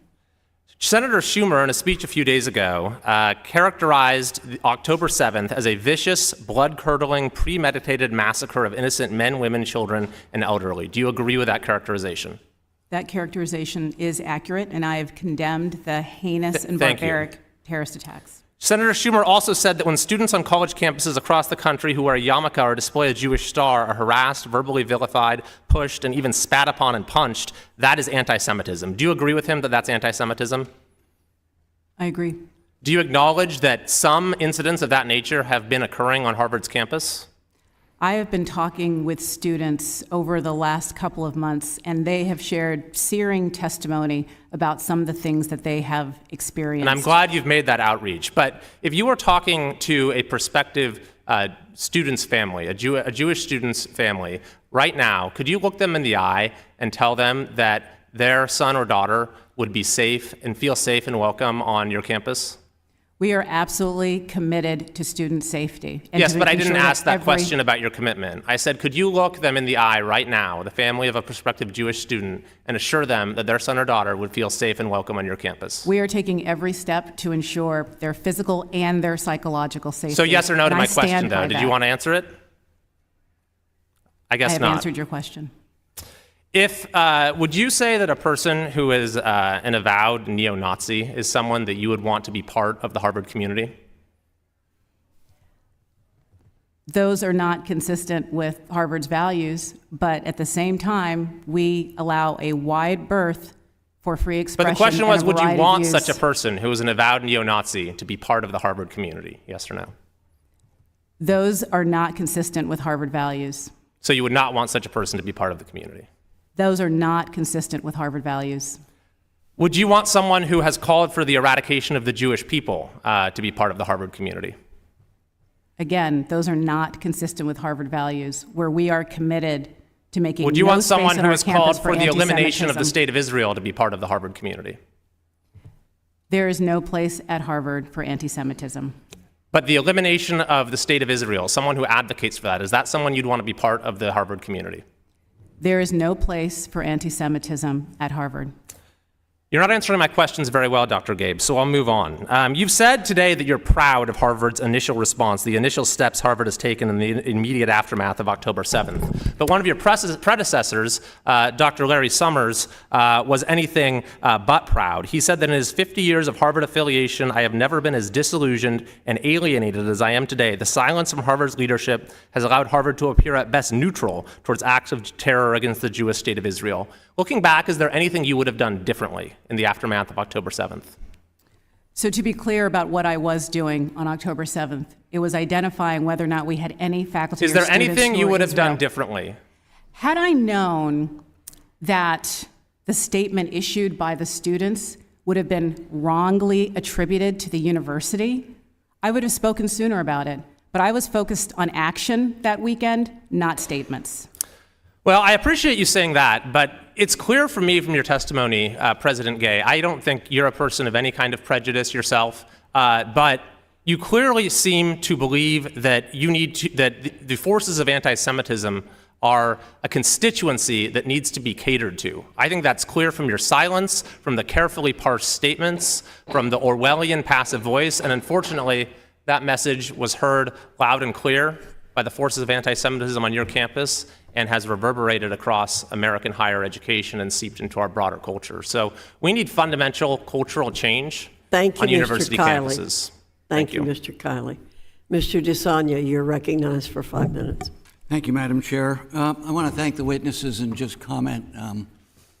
I guess this is the best and worst of times from my perspective for this committee, that looking at the panel and the positions you hold are not something that I could have imagined when I went to college many years ago. So thank you for your vocations. I mean that with all sincerity, not your careers. Dr. Gay, I want to just mention last night I had a wonderful conversation with a dear friend who I started my friendship with at your institution. Gabby Giffords and I were both in state and local government. We went to that program, and it was a wonderful experience. And it was one of those examples of where academia interacted with the real world and the world of action. So I want to thank you for that. Dr. Nadel, I wanted to talk to you as somebody from the Bay Area and very involved with technology for many years about its impact on our public discourse, on hatred, on anti-Semitism, on racism. I'm reflecting on a Berkeley professor, Michael Goldhaber, I think. Let me check. Yes, he's the Cassandra of the internet, according to the New York Times, where 30 years ago he predicted that once people started to connect with technology, that the sociology of reality and knowledge would change. And I would say this hearing is a comment to that. So could you comment on social media's impact on anti-Semitism and hatred, both in academia and as you see it in your research? Thank you for the question. Social media has been probably the most destructive force for spreading anti-Semitism ever imaginable, certainly in my own lifetime. When a pop star like Kanye West can put out a few messages that are anti-Semitic, and he has millions and millions of followers, and in the wake of that, Jewish students were also feeling terribly unsafe and insecure. And we have seen this over and over, and we have seen it harnessed, not only from the left, but we've also seen it harnessed from the right. Social media and various chat forums, various different platforms were used to create the Unite the Right rally in 2017. And of course, the man who's been convicted of murdering 11 people at the Tree of Life Synagogue also posted on social media that he wasn't waiting any longer and he was going in. So it's been terrible. And there's been so much really good research and writing on the subject matter in the last 10 years, where I'm thinking about The Shallows from Nicholas Carr in 2005, where his research shows that globally our skulls are actually decreasing because of how we retain and absorb information. So all of this on the educational side, and I'll ask, maybe starting with Dr. Gay, this is about the short-term political moment that we're in, but I'm equally concerned with, and I've had this conversation with the chair and the ranking member, about what you see in education, that our brains are changing because how neuroscience and everything we've learned because of research about how this works in the last 50 years. But until the Congress figures out how we roll in this committee, what is it doing to young people? In Nicholas Carr's book, in The Chaos Machine, Susan Lin, a distinguished member of your faculty, I just had a lovely conversation about her book, about who's minding our kids. I can't help but ask this question because it's part of the larger long-term problem that this committee really should be dealing with in a nonpartisan thoughtful way? What do you see when it comes to So cognitive development in your students? So recognizing that I'm not an expert, particularly on adolescent development or on social media, but will share an observation, which is that one of the things that's been laid bare over the last couple of months is how ill-equipped the community is and has been to deal with dialogue in moments of crisis. And instead, what is substituted for that is the social mediaification of dialogue. It's intemperate, it's ahistorical, and just mean. And it's a way of engaging that has been deeply socialized through social media and is reflexive for a lot of the students on our campus. Dr. Kornberg, just because I just finished a book, Reestablishing Conversation, by one of your faculty who talks about this. Yes. Maybe you can just briefly. No, I agree completely with President Gay, and I would say that, social media is like a drug, right? It's addictive, and it reinforces over and over again messages regardless of their truth. And so as educational communities, we need to strive for making sure our students know truth and speak to each other as human beings. That's beautiful. Thank you, Madam Chair. Hopefully we can have a further discussion about that particular issue in this committee. I yield back. Thank you, Mr. DeSagne. Mr. Bean, you're recognized for 5 minutes. Thank you very much, and good afternoon to you, and good afternoon, panelists. Thank you so much for being here and your testimony today. There's a problem in your testimony, and I don't know if you know it. You've testified that you value free speech so much that it doesn't harm.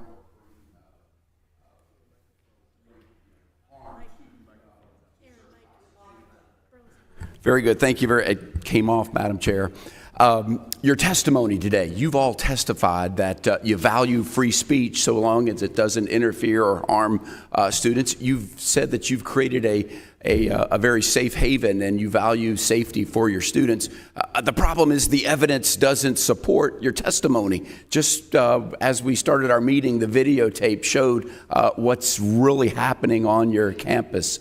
The America sees what's happening, not only on your campuses, but at campuses across America. And then just today, we had some courageous students, some of which are still in this room today, courageous students that testified on your campuses, contradicting your testimony that it's a safe space. It's not a safe space. Imagine trying to be a Jewish student on campus and just going to the library, going to class, going to wherever just being scared to death. That's real. That's real. So these videos and the testimony just doesn't add up. Here is some things that are we've seen. America has seen. There are these anti-Jewish campus organizations called Students for Justice in Palestine.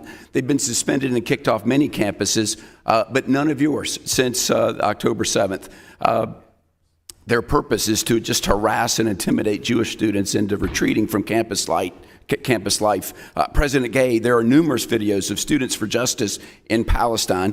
At Harvard, they're known as Palestine Solidarity Committee, assaulting, intimidating Jewish students on your campus. When Palestine Solidarity Committee took over University Hall, instead of removing them, your administration gave them burritos.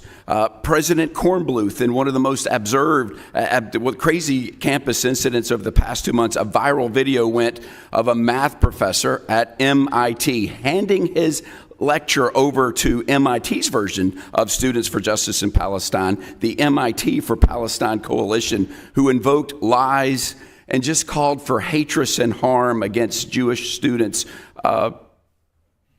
And he sat and watched this. So here's your chance to tell America who's gotten fired, what organizations you've kicked off your campus. Does anybody want to jump in and say, we kicked them off or we've expelled students? Anybody want to jump in? You've all also said that you value academic diversity, but you have no idea how many of your professors are liberal or how many of your professors are conservative.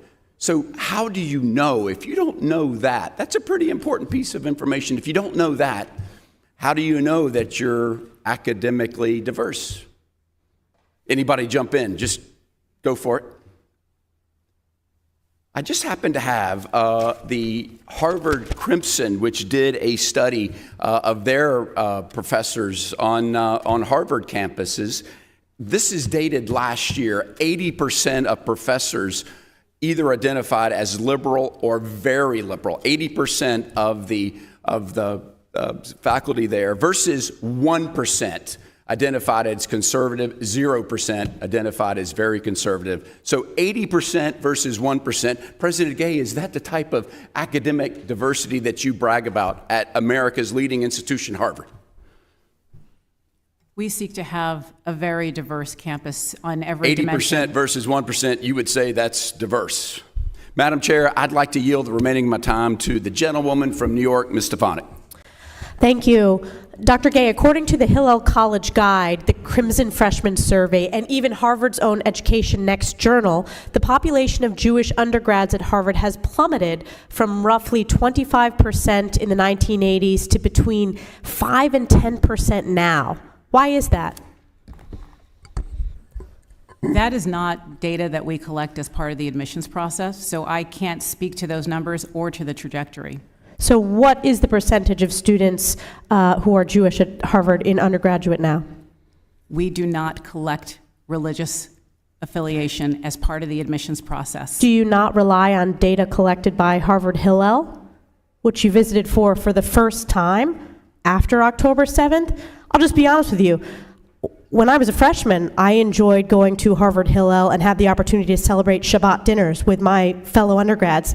The fact that it took you until after October 7th to go to Harvard Hillel is unacceptable. Yield back. Thank you. Mr. Moran, you're recognized for 5 minutes. Thank you, Madam Chair. Dr. Gay, I'd like to direct my questions to you, if that's okay. In an open letter to members of the Harvard community that's posted on Harvard's website, you stated the following, quote, "Anti-Semitism has no place at Harvard," end quote. You also said, quote, "We are committed to doing the hard work to address the scourge," end quote. Just moments ago, when Representative Kiley asked you questions, you reaffirmed one of those statements and said, "There is no place at Harvard for anti-Semitism." Will you now reaffirm those statements today with me? Yes. Good. Are these mere words, or is Harvard willing to put action behind these words? We are acting on that commitment. Tell me how you're acting on that commitment in a very specific manner. Well, to begin with the immediate actions that are focused on the physical security of our students in our campus, there's enhanced police presence, 24/7 threat monitoring, coordination with local, state, and federal law enforcement, and when necessary, we close the gates of Harvard Yard so that outside actors are limited in their ability to use our campus as a platform. When you talk about outside actors, let's talk about the inside actors. So you've had a number of students and student organizations that have made many anti-Semitic statements in the past few months and past years, frankly, and it's gone, in my opinion, without any response from the university. President Gay, a report by AMCHA Initiative for the 2021-2022 academic year found that Harvard saw the most anti-Semitic incidents, that's 25, of any university surveyed. You were dean at the time, correct? Sorry, what was the date? 2021 and 2022. Yes, I was dean of the Faculty of Arts and Sciences, yes.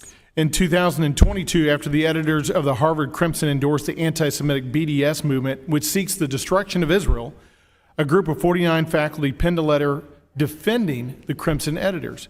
Did you ever speak out against BDS during that time? The university and I am clear in our positions about BDS. We do not support that position. It's counter to academic freedom and at odds with the openness that is part of our strength as an institution. Well, when you said earlier and you reaffirmed to me the statement, there's no place at Harvard for anti-Semitism. Well, those words really ring meaningless if those folks remain at Harvard that promote anti-Semitism. Would you agree? We do not sanction individuals for their political views or their speech. When that speech crosses into conduct that violates our behavior-based policies, bullying, harassment, and intimidation, we take action. Have any students been expelled or disciplined for bullying, harassment, or these actions that you're listing? I can assure you we have robust student disciplinary processes. No. I didn't ask not ask about your process. I asked if any students had been disciplined or removed from Harvard as a result of the bullying and the harassment that's taken place based on their anti-Semitic views in the past months since the October 7th attack. We consistently apply our policies. So have any students, can you give me a number? Has it been 2, 10, 20? Or have there been 0 students that have been actually disciplined for their activity? Not their speech, their activity. Students have been held to account for any episode in which they violated our behavior-based policies. Do you know approximately how many of those students have been held to account in your mind? Or is that something you're going to keep from public view? I'm not asking for the identification of students. I just want to know how many students actually have been held to a disciplinary standard. I'm happy to have my office follow up with some specific numbers if that would be helpful to you. That would be very helpful. I'm frankly surprised that you can't appear before this body going to talk about this issue and not be prepared to tell us whether or not any students, or to the extent or how many, have actually been disciplined for their anti-Semitic behavior in the past months. But you can't tell me that? What I can assure you is that we use our policies, we use our processes, and we hold students to account for their behavior. Recently, a coalition of student groups on your campus posted an open letter that placed the sole blame of the Hamas attack on Israel. In fact, in that letter, they said, quote, that they... Thank you, sir. The gentleman's time's expired. I yield back. Thank you. I'd like now to acknowledge myself for 5 minutes for questions. I came across an opinion article in the Michigan Daily, a U of M student paper written by an anonymous source with Michigan in color. The article stated in the opening paragraph the following: on October 7th, Palestinians in Gaza launched a surprise attack on the colonizing force of Israel, one of the largest ever Palestinian liberation operations in modern history. They invaded colonial settlements, bulldozed territorial walls, and captured Israeli soldiers. Although any violence is unconscionable, the rebellion was unavoidable. This makes me think of a recent book written by Barry Weiss that seeks to define anti-Semitism. Anti-Semitism successfully turns Jews into the symbol of whatever a given civilization defines as its most sinister and threatening qualities. When you look through the dark lens, you can understand how under communism, the Jews were the capitalists, how under Nazism, the Jews were the race contaminators. And today, when the greatest sins are racism and colonialism, Israel, the Jew among nations, is being demonized as the last bastion of white racist colonialism, a unique source of evil, not just in the region, but the world. Whatever the role the Jews are needed for, well, that's the part they are forced to play. And that's the part they are forced to play on your campuses, which is why you're here today. Now, I know this article did not come out on your campuses, but this rhetoric is in lockstep with much that we've seen on campuses today, and much of the heinous attacks against Jews we've seen throughout the 19th and 20th centuries. I want to ask for the record, because many of us here on Capitol Hill hear from our public and our constituents that you are failing to create space where issues of the day are debated without fear of cancellation or ostracization. Are you all concerned about the anti-Semitic rhetoric that we're seeing on these college campuses around the nation at each of your own? And I don't think we can state enough individually. If you can give me maybe 15 to 10 seconds, what each of you are doing. Just remind us what you're doing on your college campuses. 10, 15 seconds, each of you, please. Nothing. Okay, great.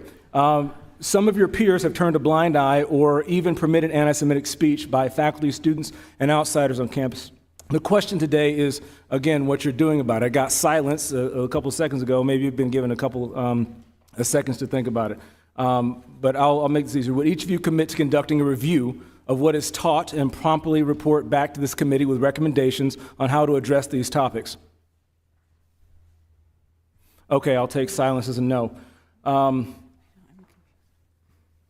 I want to just say that I'm greatly concerned that students are being taught to view certain groups as oppressors, and now apparently that includes Jewish people. And the silence on my two direct questions, I think, serves as a glaring answer for your lack of commitment for standing in opposition. I fear our future and the future of our nation when oppression is used so generally to green light reverse discrimination by people that hide behind your institutions and this institutional leaders themselves. With that, I'm just going to go ahead and move on because I don't think you have any satisfactory answers for me. The House is currently in a series of votes, and members need to be on the House floor. As such, the committee shall stand in recess until immediately following this last vote. I urge my colleagues to return quickly to the hearing following votes, and I appreciate the patience of our witnesses and the audience. I would ask that you all remain in your seats so our witnesses are able to leave.